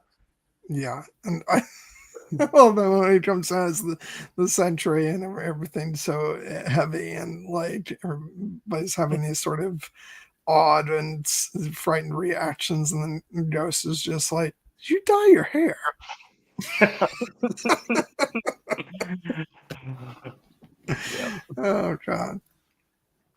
Which of course Val would do that, and and then later you know maybe we should have talked about the hair, and just like stop going on about that. It's not just the hair. Well, you're going on a lot about the hair. Oh god. Yeah, it's and by the way, I want to make a side note right now. It's not fully a tangent, but it's not directly related to Bob's story. But I do like the fact that, you know, as she's kind of like coaxing him to become, you know, the sentry, we get that moment where, you know, he does cause her to have her flashback. I think it would have been like really easy to not include that, but I love the fact that they went there for that character, because then it adds another layer to Valentina, where she's not just an antagonist in this film. She is someone who has also suffered trauma, and so much of what she's doing is an effort to sort of run from that trauma, and to like this collection of like more and more power is a way to keep herself safe and away from the really bad guys, as she puts it. Yeah, I think it was an essential moment because, you know, in the like here, you know, as they often, you know, heroes aren't born, they're made, and like, and villains aren't often not born either. They're shaped by their life experiences. And seeing Valentina as a young girl who, you know, not only loses her father, but it's kind of established is, you know, at least partially responsible for his death because she trusted someone that she shouldn't and have, and gave someone she thought was a friend and gave up their location, and then she had to watch her father get murdered in front of her. And it is the defining trauma of her life. And, you know, now she's risen very high in the world, but the two things that she says to Mel that are really kind of her, you know, windows into her actual reasoning and soul are when she says, you know, you grow up thinking there's a good guy and a bad guy, but eventually you realize that there's a bad guy and a worse guy. And then her line where she had, you know, that is in the classic vein of the worst person you know just made a great point, even though you wish it's not the case, but the righteousness without power is just an opinion. And you wish that wasn't, you know, the case, but there is absolutely a grain of truth there. We're seeing that, you know, in our world, that like you can have the right beliefs, but like you do, unfortunately, in a lot of cases, need power to enact those beliefs. But it's a question of what you're willing to do to get that power. And in Valentina's case, the answer is anything, everything. And so that is why she's a villainous character in this movie. And in many respects, all of our heroes are characters who have, you know, some of them have superpowers, some of them are just incredibly well trained. None of them other than Sentry fly. The great moment when Elaine is like, "What? So none of us fly? We all just punch and shoot." But they all have power. They all have real, you know, power. And what they choose, they were using it for, you know, either selfish or, you know, or a kind of shady, or in some cases outright nefarious ends. And they didn't always have a choice in that. You know, Bucky tells Mel early in the movie, like, you know, if you know who I am, you know I didn't have a choice who I worked for. But he still lived those lives. He still had that experience. And now he's trying to do something better. And all these characters do. And that's why they are the heroes. And Valentina is the villain. Another thing I want to talk about with Bob is like purely from an aesthetic design. I love the Sentry's Yeah. costume and everything. Like I remember watching this and it just felt like very like superhero in a way that a lot of MCU things necessarily haven't been, because everything's sort of rooted for the most part in a sort of more real, tangible thing. It's one of the things that tends to separate, uh, the MCU from say DC.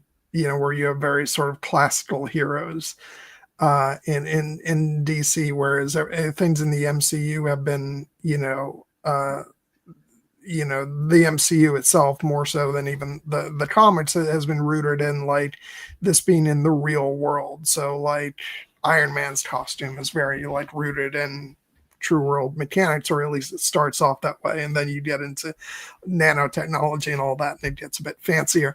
But this just felt like, and by design, like Valentina is like designing a very sort of classical superhero to present to the public. And but just that, like the costume design and the sort of the kinds of powers he had to be able to like move things around, and like it just felt like, it almost felt like paving the way for like what's to come. It almost felt like, speaking again to like the fact that Jake Schreier is going to be doing X-Men, it felt almost like, you know, uh, you know, just getting ready for that sort of, characters who are going to have really extraordinary powers.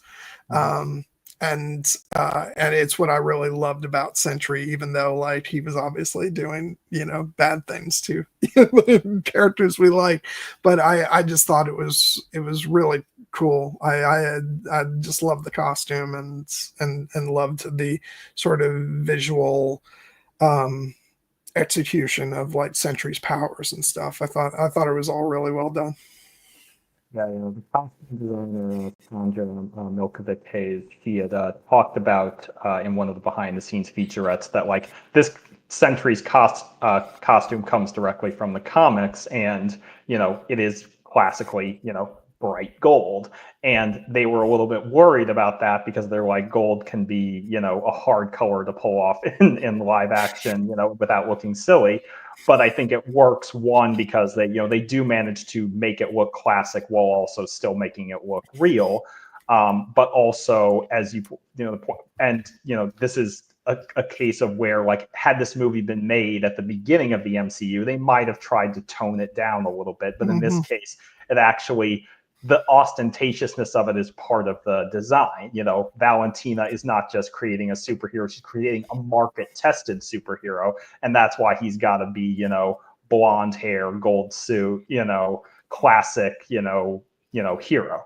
And I think that the costume, the reveal of it is incredibly effective because, when the character, shows up with the suit and all the other, the group sees him for the first time, like he is completely transformed. We've spent time thinking him as Bob, but now he is almost unrecognizable, and it's only the fact that he, that those little moments of humanity, like his connection with Yelena, and the fact that when Val orders him to hunt, to kill them, he's basically like, I don't want to hurt you guys. And then when they attack him, when Alexei, attacks him, and they all are trying to subdue him, and he's just wiping the floor with them. You see that he's like feeling his power, but by the end, it is telling that he does make the choice, not to kill them when he so easily could have. Yeah.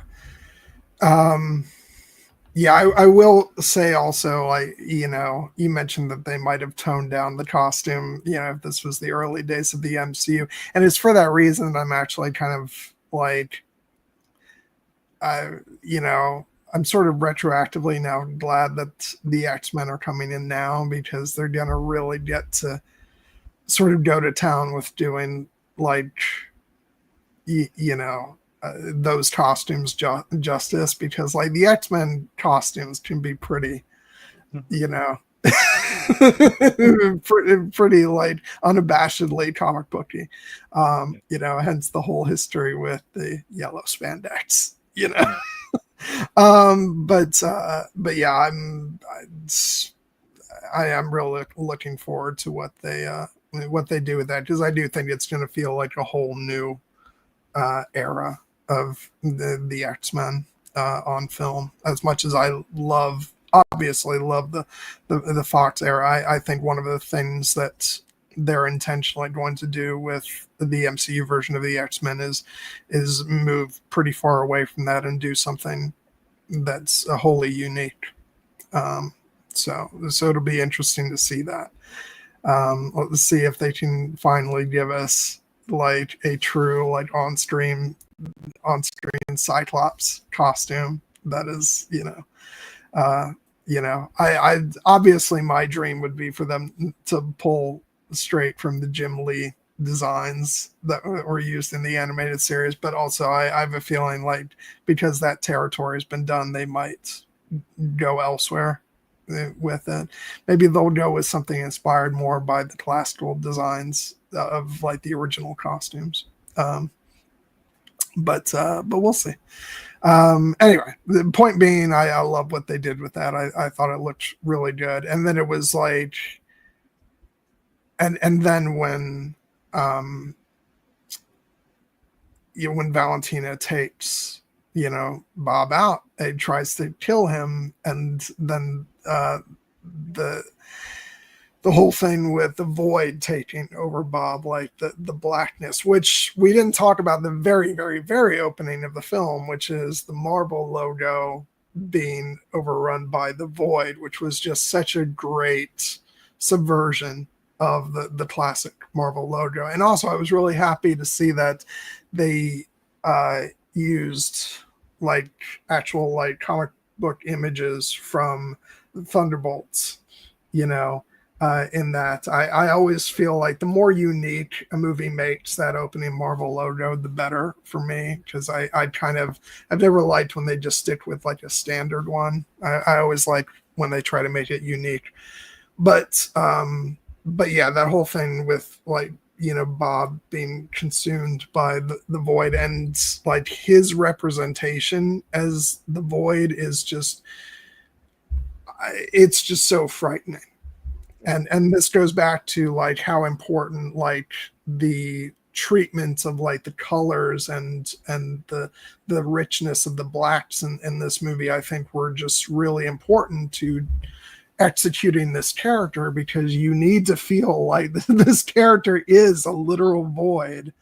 And that's like sometimes you can see like the creepy eyes, in all that darkness, but for the most part, it's just like this sort of black silhouette, and it's really creepy the way they pull it off. And so again, like a real victory for the film's visuals, but also just character design, and yet somehow Lewis Pullman's performance still like shines through.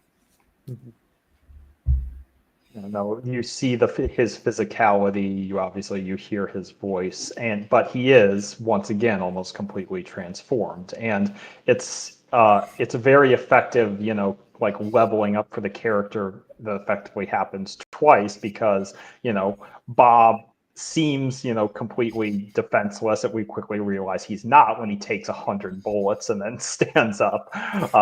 But then when he becomes the Sentry and he starts easily dispatching all of our very capable heroes, like he seems invincible. And then it seems that he's not, because they put the kill switch, but then he becomes the void, and then he seems truly invincible. Because you think about like, how could anyone stand up to this character who basically with a look and a hand motion can send someone literally into the shadow realm? And like, clearly guns aren't going to work on this guy. Like, like explosions aren't going to work on this guy. Like, how do you beat him? And of course, the movie, finds the right answer, and Yelena specifically finds the right answer, is like the way to confront the void is to go to its heart and fight it from within and face your own darkness. But externally, like, he is probably seems like one of the most terrifying and unstoppable villains we've ever seen in the MCU, and we've had a few. We've had Thanos. We've had just after this movie, we have Galactus, a literal planet devouring, ancient demon. But the Void seems like he's, he could theoretically best all of them. Yeah, and I think, going back again to the visuals, I think what's so effective about this is it really is like what we're seeing is a human actor, but just like consumed by darkness. So like it's not like a big, although I'm sure there's definitely visual effects at play with the creation of the Void, but it's very simple. It's like not a, you're not creating like a really big CG character on screen. It's a very simple, effective, like visual for literal darkness, and I think that's what makes it even more frightening. Yeah, and yeah, it's just. Yeah, and then anytime you got like complete darkness, except for like really creepy, like eyes just staring out at you, it's like that is just so frightening. Like even when it's written about, I remember reading Fellowship of the Ring, or maybe even, perhaps The Hobbit too, but it was real. I remember really being mentioned in Fellowship of the Ring when they described Gollum and just these like, two bright eyes peering out from the darkness. Like that is just a scary visual motif. Yeah. And so it's really effective here too. And this is definitely a case of less being more in terms of not only the visual aesthetic, but also the performance, because, once he becomes the Void, Bob, Lewis Pullman, like he does not overplay, he does not give, the character has, talks, but it's very, like minimalist dialogue. And I actually think probably the moment he's actually the scariest in the entire movie was when they approach him in the final sequence in the lab, and all the character, they found Bob and they're together, and then Yelena steps up towards him and is basically like, we're taking Bob, we're leaving. And the Void is just silent for a moment, and then he tilts his head and he's like, no. You're just like, fuck. Yeah. Oh God. Just so creepy. Let's go ahead before we like talk about that actual like final sequence with not just the confrontation, but also Yelena's journey through the Void. Let's talk for a moment about the scene between her and Alexei, which I know we said we were gonna make sure we spent some time on. Just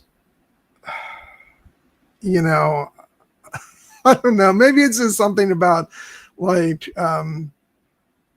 people who have emotionally distant relationships with their fathers, but like I just like found it so like emotional just watching this scene of these two characters reconnecting in a really deep way, and it's like this. You have Yelena, a character who is very dismissive of Alexei, and acts like she doesn't really need him or want him around, but deep down, of course, she does. And just watching her breakdown, just like, and again, so many of these things I identified with, just you know, and she's like, I'm so alone, Dad. And, you know, you know, I I go to work, I come home, I stare at my phone, and I just think about all the awful things I've done, and like, okay, maybe not everybody can identify with the whole, you know, going out and like, you know, having assassinated and killed childhood friends part of it. but the rest of it sounds very identifiable to people who were just kind of existing but not living. And just watching her pour out those emotions, you know, to her father who thought that she didn't want him in her life, but also has not done a great job of reaching out himself and saying like, I haven't been a good dad. I'm really sorry, but if you truly want me to be part of your life, I'm here now, and I'm not going anywhere. And I thought it's such a like heartbreaking, beautiful scene that's like that. Just if you've got any kind of relationship with your parents, I can't imagine that this doesn't bring a tear to your eye, because it's just, you know, I use the word beautiful a lot, but sorry, it's a very beautiful scene. No, it is. And even if you do have, you know, a good relationship with your parents and your family, like this is something that, you know, it is universal because Yeah. you know, as Yelena had pointed out, you know, early in the movie, like we all feel like shit sometimes. And sometimes, and even, you know, even if, you know, we think we shouldn't, you know, it's a human response to that sometimes we feel lost, we feel directionless. And in this case, it's hyped up to, you know, an almost mythic level because it is a comic book story and there are, you know, higher stakes. But at its core, it really is a very human dynamic between a father and a daughter. And it is, I think, probably Florence Pugh's, you know, if not her very best scene in the movie, one of her best. To the point I almost wish it wasn't in the trailer because it's so effective in the reveal. But like when she just has that speech where she says, Daddy, I'm so alone. I don't have anything anymore. All I do is sit and look at my phone and think of all the terrible things that I've done. And then I go to work and then I drink and I come home to no one. And I sit and I think about all the terrible things I've done again and again. And I go crazy. And it's, you know, very relatable with that. And Alexi tries to stop. He's like, Yelena, stop. We all have things we regret. And then she turns and her face is just anguish. We said, no, but I have so many. And then my first test at the Red Room, Anya, she was just a child. She was so small. And Alexi's kind of quiet response of, so were you. I know they were dark times, very dark times. But before, you were such a special little girl. Did you know this? You walked into the room and made it bright. You felt a lot of joy. And then she says, I don't remember that feeling. And you're just like, God. It's, you know, it is like literally describing, you know, depression. And like for me, for instance, like I've never been diagnosed with clinical depression. I don't think I ever fully met that criteria. But as a doctor, I take care of patients who have clinical depression, and this is 100% accurate. This description, specifically the moment of the, you know, I used to feel joy, I used to feel happiness, and now I don't. And it's a terrible thing to hear and to say, but the only way out of it is through. All the things that she's describing of these avoidance behaviors of, you know, sitting there looking at her phone, you know, drinking, you know, throwing herself into work. Like these are compensatory strategies that people engage in the real world, and they're temporizing measures, you know, and sometimes they can make the matters worse, you know. And in this case, for, you know, Alexi in this moment to, you know, how does he break through on this? He talks to her about, you know, the Elena that he remembers. You know, he talks about, when I look at you, I don't see your mistakes. which is what you want your parent to say to you in that moment, or anyone who cares about you. And of course he in classic fashion of the movie, like, had set something up as a joke and then pays it off in like brilliant emotional fashion. He brings it back to her terrible Pee Wee League soccer team, the West Chesapeake Valley Thunderbolts, where they lost every game, and that little girl Mindy she did a poo at midfield, and which they have both talked about. And at the time, it did seem like a pointless story, and mostly the joke was that, like, it's like, yes, like anyone, like it sets up the idea of the Thunderbolts joke where they're like, we can't call ourselves that. That's not our name. But Alexei makes it, reveals the real point of it, where he talks about do you remember why you wanted to be the goalie on that terrible soccer team at a time when you were happy, as he mentioned earlier in the movie? And Yelena has the great, so I wouldn't have to run as much. And he's like, yes, well, maybe that too. But it's because you told me I want to be the one that everyone can rely on when they make a mistake. And as Yelena says, okay, that was really good. Because it was. Good job, Alexei. That's you got through. Oh god. So good. Yeah. Yeah, that's why I'm just like, how can you not fucking love this movie? I've heard people say, like, I think I saw a comment online as it didn't,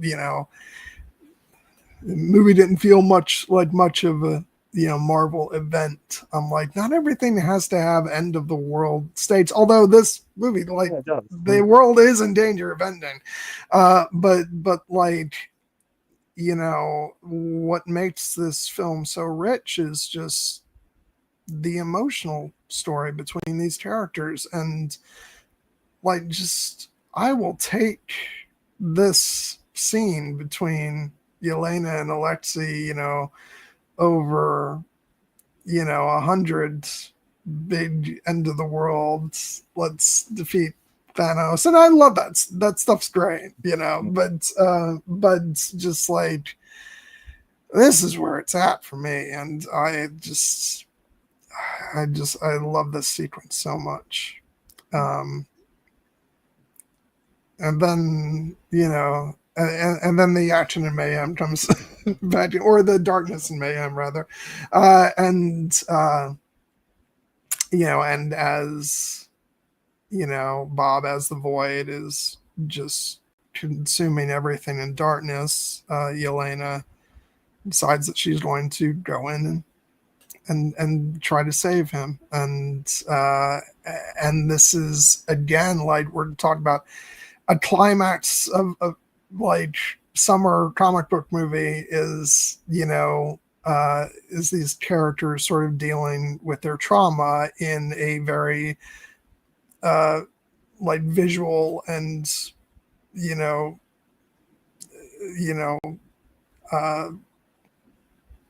what's the word I'm looking for? Not obvious, but like evident way of just, literally going through their trauma. And Yelena is forced with like confronting like some, she got a sneak peek of it when, Bob earlier prompted her to, see this moment from, when she was in the Red Room, and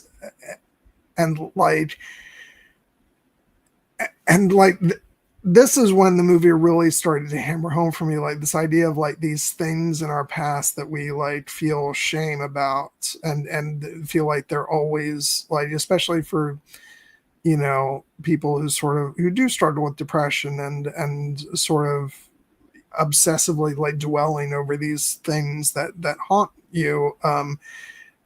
Just this notion of that these moments for her are always in the back of her mind. And again, not the same kind of memories, but like I can absolutely identify with that, because I have things that haunt me, and so like I just felt so much for Yelena as she's going through this stuff and having to like and she's in her memories trying to stop things from happening, but the memories won't let her change things, and she has to sit there and watch it again and again and again, until finally she finds Bob, and she goes in to save him from, he's trying to hide from those awful memories in just like, he's as he says, he's found one room that's not so bad, and but he still has to hear the echoes of the really painful memories, and it's just, and this is when Yelena sits down next to him and she says, I was wrong before, no one can make it alone, we have to do it together, we have to talk about it. And it's just, again, I think this is such a wonderful film for like talking about mental health and depression, and like communicating the idea that like we can't bottle these things down. It has to, like, you have to reach out to friends, family, people who are going through what you're going through, and the fact that it does all this in the guise of like, these scenes that are in a comic book movie, but it just feels so like real and tangible. And then the fact that the others come in after Yelena and to save both of them, and I like and we can sort of jump back and talk about anything you want to, but I'm just gonna jump ahead for a second when the rest of them come in, and Yelena's like, place is crazy, you guys are right, and Bucky says, well, I have a great past, so I was fine.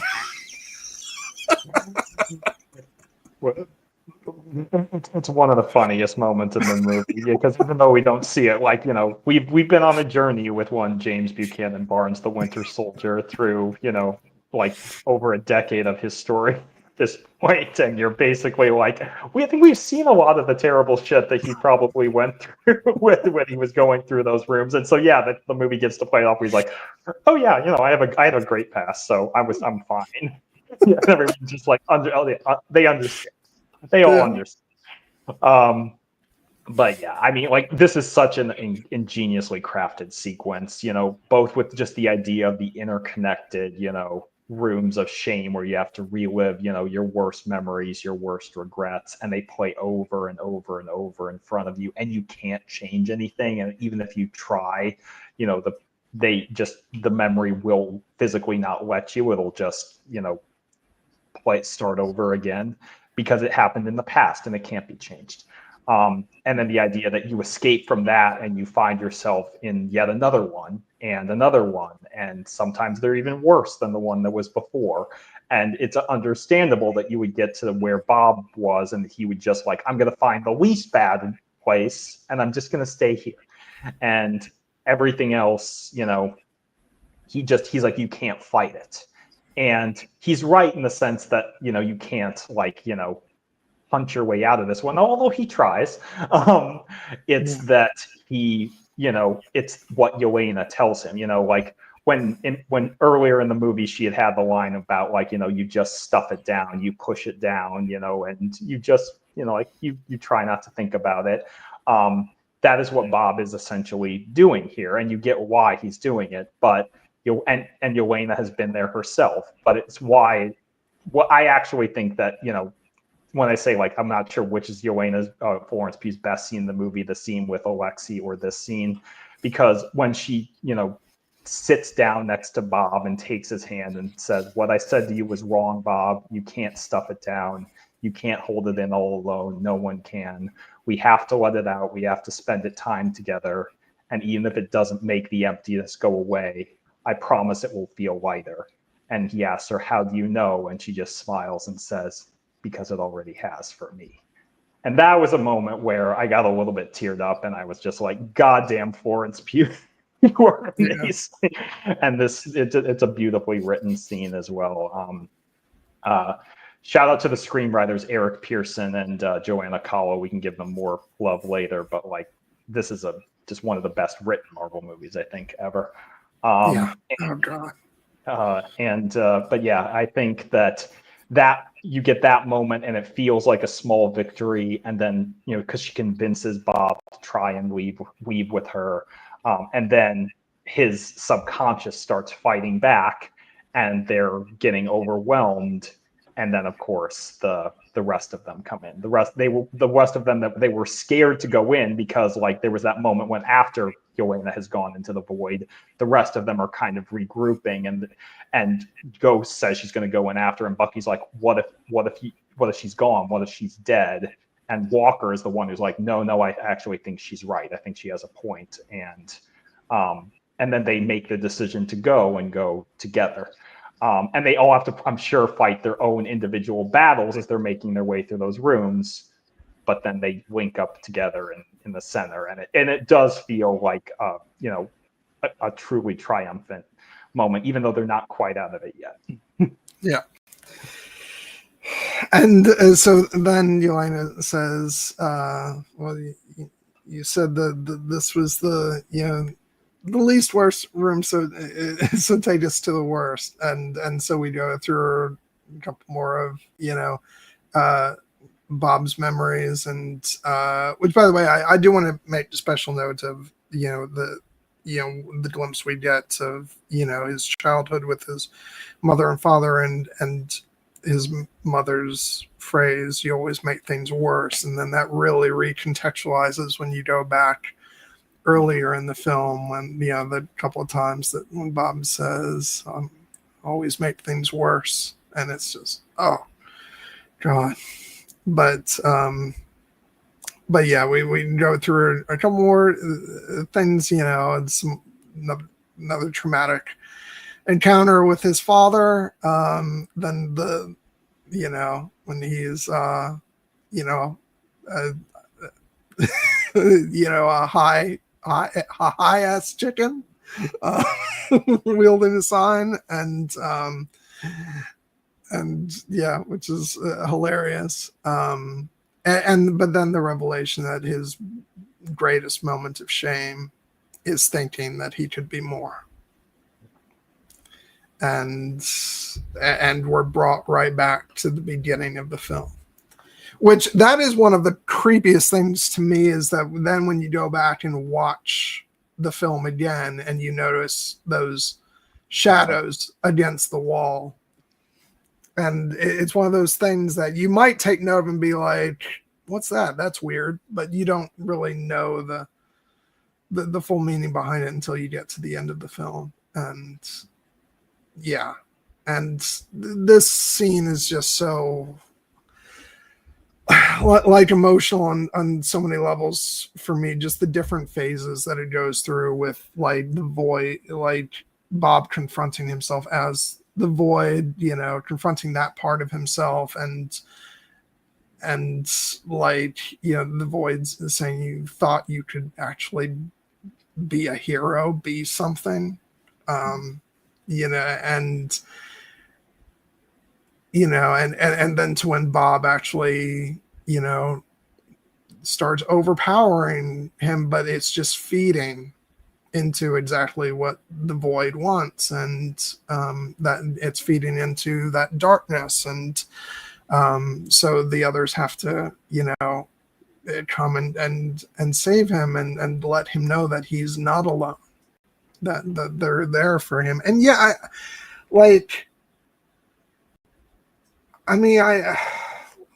like to a certain extent, like I said earlier, I think I understand that if you don't like have a personal experience with like depression or trauma like this, maybe I could understand if that comes off as like a hokey idea for you, but it's just not.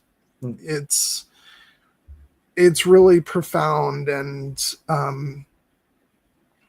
just true to life. You need other people, and I just love the way that this is the climax, the ultimate climax and resolution of this film. Is it's not like defeating some big bad through like advanced weaponry or like physical strength or anything. It's about reaching out and holding this person saying, you're not alone.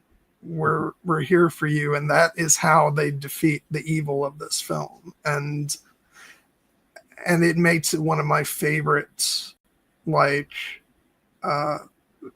resolutions of any MCU film. And I just, it's so powerful and emotional and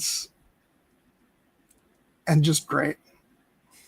Yeah, no, I mean, I absolutely love it. It's one of my favorite, climaxes to any Marvel movie ever. And it actually evokes an ending that we have talked about before as one of the most, powerful ending or climaxes that I've ever seen in any movie, which is the climactic scene in Return of the Jedi, where Luke is get in danger of giving into his darkness, giving into his anger, and striking down his father. And then he makes the decision not to do that. He makes the decision to put his weapon away and to reach out, with love, the I am a Jedi like my father before me. And this is a similar dynamic. This is a case where Bob he has gained the physical upper hand on the void and is punching him, but we're seeing that he is becoming consumed by the darkness. And as Joanna said, this is what the void wants. The void wants him to become just like him. And so when Yelena, finally manages to break free with the assistance of Alexei, and she runs to him, and she grabs onto him, not to like physically restrain him from like trying to punch, the void, but just to hold him and just to be close to him and just to say, I'm here. And then, like we see, Bob, the conflict and the pain on his face, and then all of a sudden the others are there too. Alexei is there, Walker is there, Bucky is there, Ava Ghost is there, and and just the way that Bob, kind of just collapses back into them as he recognizes that he is not here alone. They are all here together. And that they just, and then when they all like kind of just fall back and they're all of a sudden they're out of the void and they're, they've managed to do it. They've managed to escape. It's, as you said, like, it's the kind of thing there, like, if you're trying to look at this movie as a cynical, like, critic, like kind of idea, the idea, like, the power of love overcomes all. There are some people who just, they don't want to admit that idea has power. It does. There's a reason that these movies go back to it again and again and again, and it's because it works. It's because it's what humans actually respond to. And if you want to put yourself as intellectually superior to that, like, oh, that's not the way it works in the real world. Well, guess what? In this case, you are wrong. I'm sorry, like, in which real world way would you have liked them to escape this void of depression and trauma? Like, what's your realistic version of escaping that? Yeah.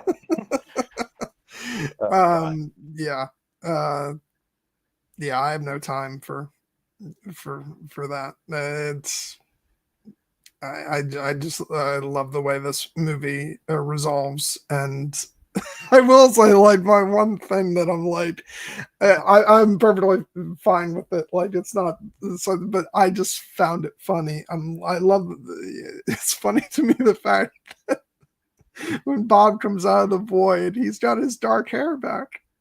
Yeah. Like, what are the mechanics of that? It's one of those I'm willing to overlook it in the case of this movie, because it's just like, you know what, it makes emotional sense because he's back, like, to just Bob, but I am interested in, like, what are the sort of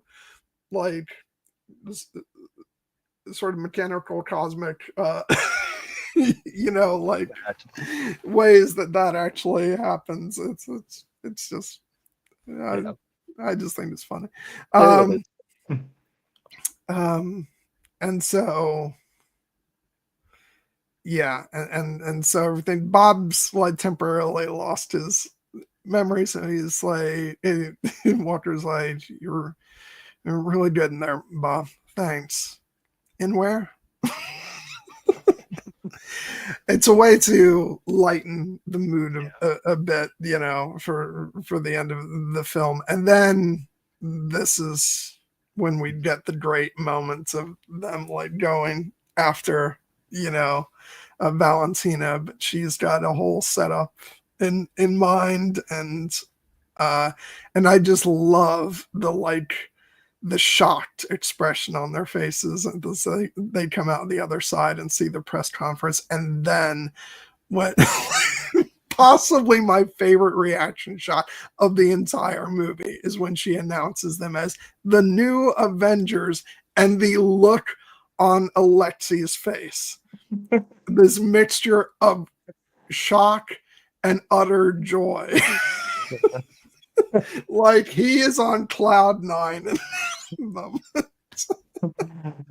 Just that silly smirk on his face. It's so great. And yeah, and just like the rest of them don't, like, they can't say anything. Like, and but Yelena can. She comes up behind Valentina and says, "We own you now," and it's so delicious. Yeah, I mean, it's one of those things where it's like, yes, they could have like said, no, this is wrong. She's trying to get out of it, but one, they're in shock, but also I do think it's more powerful that they're like, they having just gone through this experience, they recognize that we actually can do some good here, and this is actually much more satisfying a way to neutralize Valentina, to essentially make it so that she has to empower us in order to save herself. and yeah, that it's just a delicious moment when Yelena gets to go up to her and says, "We own you now," and just see the kind of the smile kind of fade off of Val's face, and she's just, because she knows it. And again, I consider, even though it's deleted, I consider that the reaction of Congressman Gary, the goddamn, she found a way to wiggle out of this one. And the movie, and obviously the movie has some fun with it in the credits, but I do love that, like, the final shot of the movie is, once again, just focused on Florence Pugh as Yelena, as where she, having said her piece to Val, she kind of just takes a step back and she closes her eyes. And for one of the few times throughout the movie, we actually just see her smile, like a genuine smile. And we know, I think, in that moment that, she's not only thinking of everything that they've just been through, she's thinking of her sister, And there's no more fitting time for me to take a moment to discuss the music of this film, because this is where San Lux, gracefully bows from the stage and makes room for Alan Silvestri's Avengers theme. But and it's a glorious moment, but I do want to say, like, and sometimes I make this oversight and I don't talk about the score like throughout our discussion, but I will say that San Lux's work throughout this film is pretty incredible. It's not one of the more like obvious, like, it's not a big splashy score, but it's really good. And there's actually a really good main theme for the Thunderbolts, or the New Avengers, as they will be, throughout the film, that starts off really with the opening after Yelena parachutes down in there and she's doing her action stuff. It's like I couldn't like hum the theme or anything like that, but it's really effective, and it comes back in numerous different ways throughout the film. And there's like different instrumentation, and like I did want to take note, like, I wouldn't say this about the score as a whole, but there are moments in certain action scenes that I want to bring back to something I said when we were having our Matrix discussion. And I said I felt it was such a shame that like that film's score or that trilogy's score didn't have like more of an impact on sort of the style um of like action, and sci-fi composing, in films. But there were certain moments listening to the score with some of the action scenes where I was reminded a bit of some of the like kinetic like action scoring in the Matrix. I wouldn't say that about the whole score because I think the overall score has a very different vibe, but I was listening to it and I was like, oh hey, there's some of that. That sounds familiar. So and then there's some really good like the emotional cues, like there's some great piano stuff in there. It's just like they wrote the score also for Everything Everywhere All at Once and did a phenomenal job with that as well. I think this is one of the more unique Marvel scores, and I'm really happy that that Jake Schreier brought like a unique voice on to do the music for this, because I think for a unique Marvel film, it deserved a unique musical score, and I think it definitely got that. I agree. As you said, it's not, you don't immediately think of the music when you think of this movie, but sometimes the effectiveness of a good score is it just kind of blends seamlessly into the whatever's going on. And I think that particularly in a lot of the action beats, I found the score like really kind of additive to the whole experience and the emotional moments as well. And yes, the moment when it does kind of gracefully give way to the traditional Avengers theme is a pretty, fist pumping moment, even though I love that the movie gives us that triumphant score, but then it undercuts it with the credits where they're basically the world's reaction to these new Avengers, and they're just like the heard around the world, and Yelena doing the Rosie the Riveter, but instead of we can do it, can we do it? or it's a little tongue in cheek, but it works, and it's it's obviously setting up the fact that like there are going to be multiple teams of Avengers in Doomsday, and the new Avengers will be one, but at least for now, it seems they are the Avengers with a Z. I want to talk about a couple things as it relates to that. One, I am still pissed off at Marvel for ruining that surprise before the weekend. The opening weekend was even over, because I didn't get to see this movie until the Tuesday after it came out. And this is the kind of thing that should have, like I'd expect like it to be a thing on like social media and all that, but for Marvel themselves to come out and ruin it for people who hadn't gotten to see it yet, in some kind of gamble to try and get more people to come in, which evidently like, and we can have the discussions about whether the movie, what we define as successful, but clearly it didn't have the effect that they were hoping for. May have even backfired on them for all we know. But I like just imagine like if I had actually gotten to sit there and have the shock of that moment like hit me without knowing it beforehand, like I wish I had gotten that experience. And the fact that the actual studio themselves are the ones who ruined it for me is ridiculous. So I'm still pretty upset about that.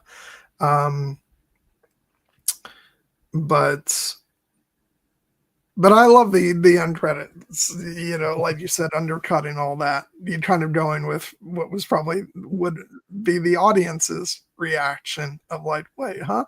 But I actually, on the note of like this reveal actually happening, I thought of this like when I was spoiled about it. Like I thought it, but especially once I saw the film, I actually thought, aside from the anger at having been spoiled, I actually thought it was a masterstroke, because I was like, this just makes so much sense out of a lot of what they've been doing with these sort of post Endgame phases of the MCU, of like, you know, really giving a lot of focal time to a lot of these more screw ups, you know, and gradually like coalescing and bringing them together as the new Avengers. And I thought it was pretty clever. Yeah. And yeah, and like it just, I will say, like, and I hadn't even seen Fantastic Four yet, but I got to the end of this movie and immediately I was like, you know, 100 times more excited for the Avengers films than I had been. Just because I was like, oh, this is great. All these characters that now I'm so totally emotionally invested in, and they're going to be like key players in the Avengers movies. So for me, it was really satisfying. And yeah, I like the twist. I think it's really good. And then going into the post credits scenes, I love Alexi in the grocery store weirding out the poor lady. Put his face next to the Wheaties box. Just, oh my God, he's so funny. Yeah, it's me on the box. It's me on the box. And I'm sure there's a little giddy toy in there. Yeah.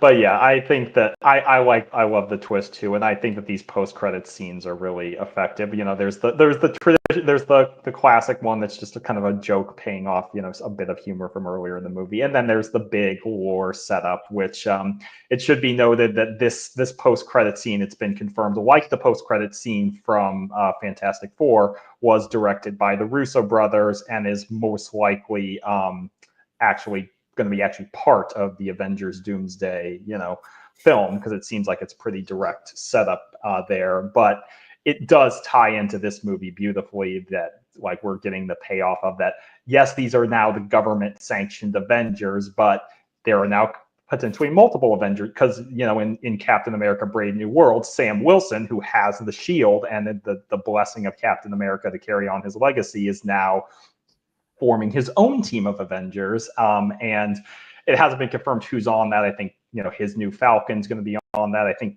it's rumored that like Shang-Chi will probably be a member, and then maybe a couple others like Shuri. But I do think that it's, and obviously we have the classics like Thor and Ant-Man coming back. But I think it's funny that you mentioned that, like, you know, Bucky and Sam, who have been so tight, like the tension of them, like now being on competing Avengers teams. And part of it, as you said, is probably that's why when Sam's looking at Walker being on Bucky's team, like, really, you're joining up with that guy instead of me. But yeah, the whole, like, the, you know, Sam filing for copyright of the Avengers name, and so Lexi responds with the new Avengers with a Z. Oh, wait, he is dumb litigious man, but I am smart. Dumb litigious man. I love that so much. Oh my God.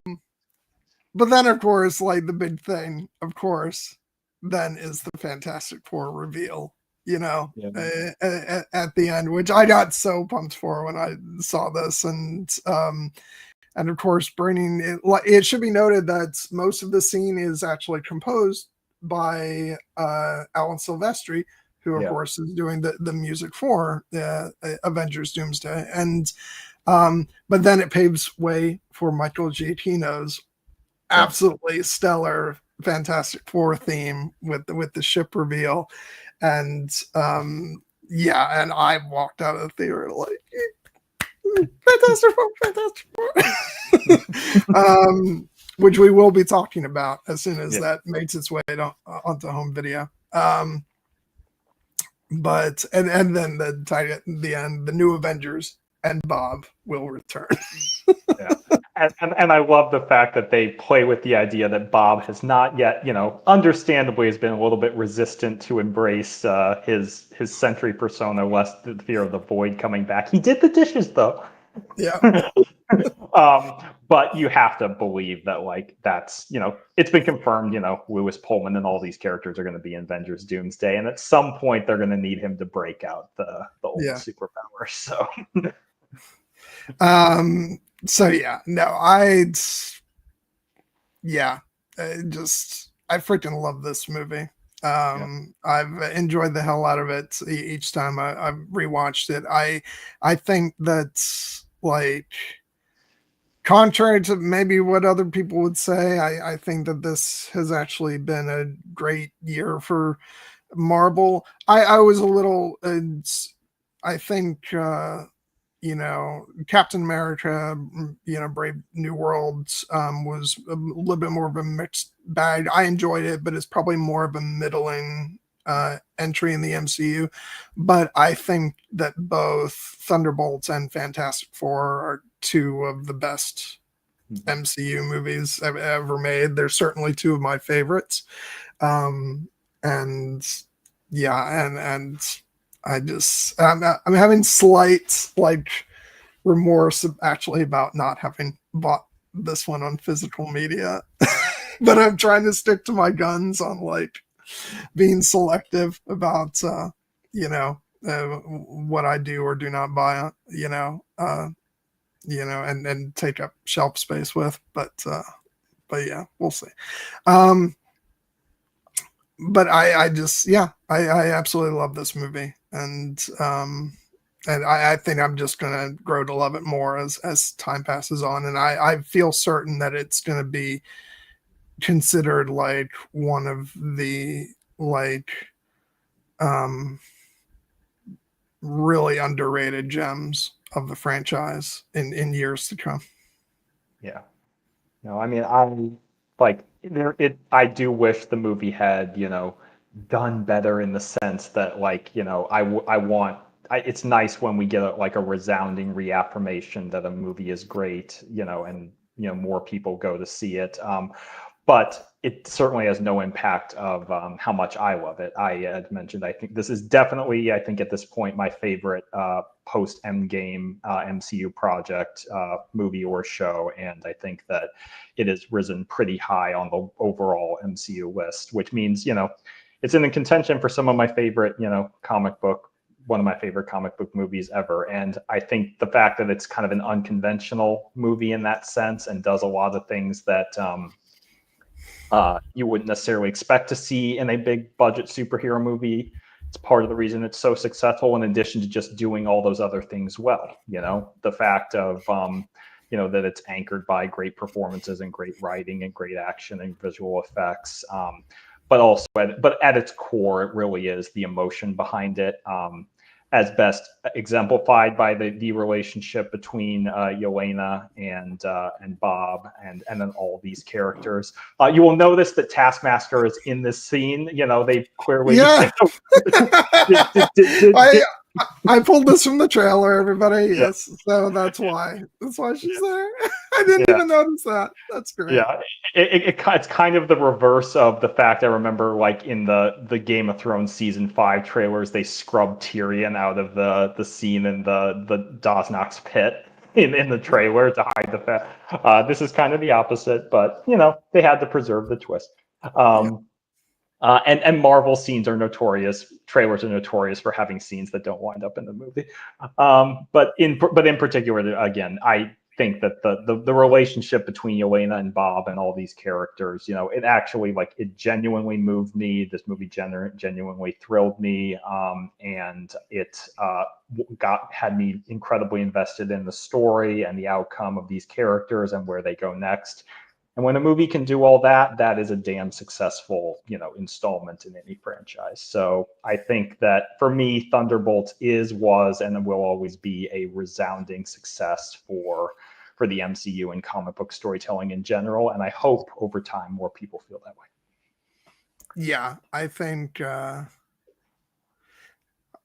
for people who haven't already gone back to watch, I think a lot more people obviously will see it once it hits Disney Plus in a couple days, which I was kind of upset about that it didn't come on there a little earlier, because I wanted to watch the IMAX version, in prep for for this discussion, and not it wouldn't have made that much of a difference because I did see it in IMAX in theaters, and it was really impressive. The only other thing that I want to mention about the movie, because it's a small thing, but I remember it cracked me up. I want to mention the character of Holt. And like him getting really excited about, I really prepared for lethal. Yeah. Which of course, like, there's a darkness there, because of course, like the sort of military tactical guy is going to want to go in all guns blazing, but also just the way it's played is actually quite humorous. Yeah. No, you hear him like over the radio, like, should we prepare for lethal? Yeah. And then finally he just says fuck it and goes lethal on Bob against Val's wishes, and then it ends up not mattering because Bob is basically impenetrable to bullets. But it was, yeah. I mean, that's another case of, that actor was in The Wire as well, and he played Frank Sabaka. So whenever I see him, I'm just like, hey, it's that guy. Chris Bauer. Chris Bauer is his name, yeah. But in particular, I just there were so many like great little moments in the lines that we could celebrate, because again, all this dialogue is so fun. Like I think about Val when they get the little one, there's the payoff in the vault where they get the on your left joke in with Walker. Yeah. When he smashes the sonic generator. I also just love the little moment when Mel realizes that that Bob was a test subject who survived the procedure, and she gasps, and Val looks at her and is like, please don't gasp at work. That's just and then what are some of the other ones? I do actually want to take a step back. Sometimes I'm searching for words to describe somebody, and I misspoke when I was talking about Holt and his sort of trigger happy tendencies. I attributed him to a military guy. It should be clarified, he's a security officer for the Ox group. That was potentially not a great thing for me to say. Certainly not everybody in the military is quote unquote trigger happy. I didn't want to create that impression. But someone in his line of work, he seems like, he does seem like a very trigger happy guy. And so, like I said, there's sort of a darkness and a comedic edge to that moment. But sorry, go ahead. No. I mean, I think that was absolutely very important for us to clarify. I remember what I was thinking. The cucumber joke when they're all ascending the elevator shaft, and they're bickering constantly, and then they get up to the top and they're like, oh shit, now what? And they're trying to figure out what to do next. And then Bob has to sneeze and so starts shouting cucumber, and they're like, what the hell? And then all of a sudden, and he's like, cucumber. Yeah, I love Yelena. She's like, what is happening? Yeah, and then when Walker, grabs the baton and jumps, and the rest of them temporarily fall, and then she, grabs Bob, before he can plunge to his death, and then, phew. Just a great little payoff. I just love the fact that, like, as he's pulling them up, and Ghost is like, you selfish asshole, and he's like, oh, y'all are safe, aren't you? Like, he had anything to do with that, because they absolutely all would have died if not for the fact that they saved themselves on the way down. It's like he was a selfish asshole. Yeah, he made a tactical decision to secure his own safety first. Oh my God. Again, some of that military jargon that Ghost is so fond of. Yeah. Oh man. Yeah, and like it's stuff like that. Like as we were saying, that it's just the interplay amongst these characters. It just makes this such a fun movie, and I'm going like this will certainly not be the last time I revisit this movie. I will definitely. I imagine this is going to end up being one of my most rewatched movies in the MCU. So, Yeah. but yeah, no, and that's it. It's it just thank you for I don't think I had to twist your arm, but thank you for talking about this with me tonight, Jared, because it's just I was really looking forward to this one, and it sure enough it ended up being a lot of fun. Yeah, no, I was looking forward to it too. I was actually, even before you announced it, I had been thinking about proposing a discussion on Thunderbolts, and then when you brought it up yourself, I'm like, oh, I guess I don't have to do that. Yes, Yeah. absolutely. Yeah, and should be evident that anytime I suggest talking about an MCU film, I must have liked it quite a bit. So yeah, and again, we will be talking about Fantastic Four in the future, which is great because it's the end of this film sets that up, and then that in turn sets up, I'm trying to think, is there anything? There's got to be something else between Fantastic Four and Avengers. The right? only other movie that's been announced is Spider-Man: Brand New Day. That's coming out July of next year, and then Doomsday will come out in December 2026. Okay, I'll be interested to see if they do anything with that ties in, or if it's just going to kind of be off on its own. But yeah, we'll see. In the meantime, like the stuff they've set up already, for Avengers Doomsday just has me so happy. And like speaking of post-credit scenes, I was actually really delighted to discover that like when they shot that scene, for Avengers Doomsday, that's actually Robert Downey Jr. On set as Doctor Doom. Which I'm just so excited to get into all that stuff. Like, obviously, we'll save that for that discussion when we get to it. But it's like all the Fantastic Four stuff, like from the movie itself to the soundtrack and just the way it sets up certain things, like it's really sort of reactivated that childhood love for Marvel stuff that I had as a little kid watching Saturday morning cartoons, and so I'm just really excited about where things are headed from this point moving forward. Seems like it's going to be a lot of fun. Although, speaking of Avengers, it seems like now I will finally have to go ahead and watch Shang-Chi, which has escaped. That's one movie that I've missed out on thus far that I hadn't gone back to watch. So I'll have to make sure I correct that so I can be up to date for when I go see the movie. It's I would say like, and it's not my favorite of the movies that they've done post Endgame, but I would place it probably in the upper half.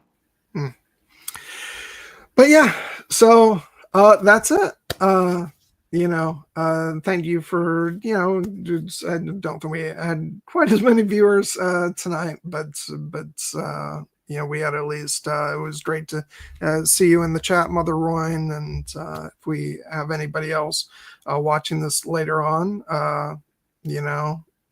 great. Thank you for watching. And come back next week because we'll have AK on the stream and we'll be talking the first 4 episodes of Alien Earth. So until then, see you later. Have a good night. Take care, everyone. Bye-bye.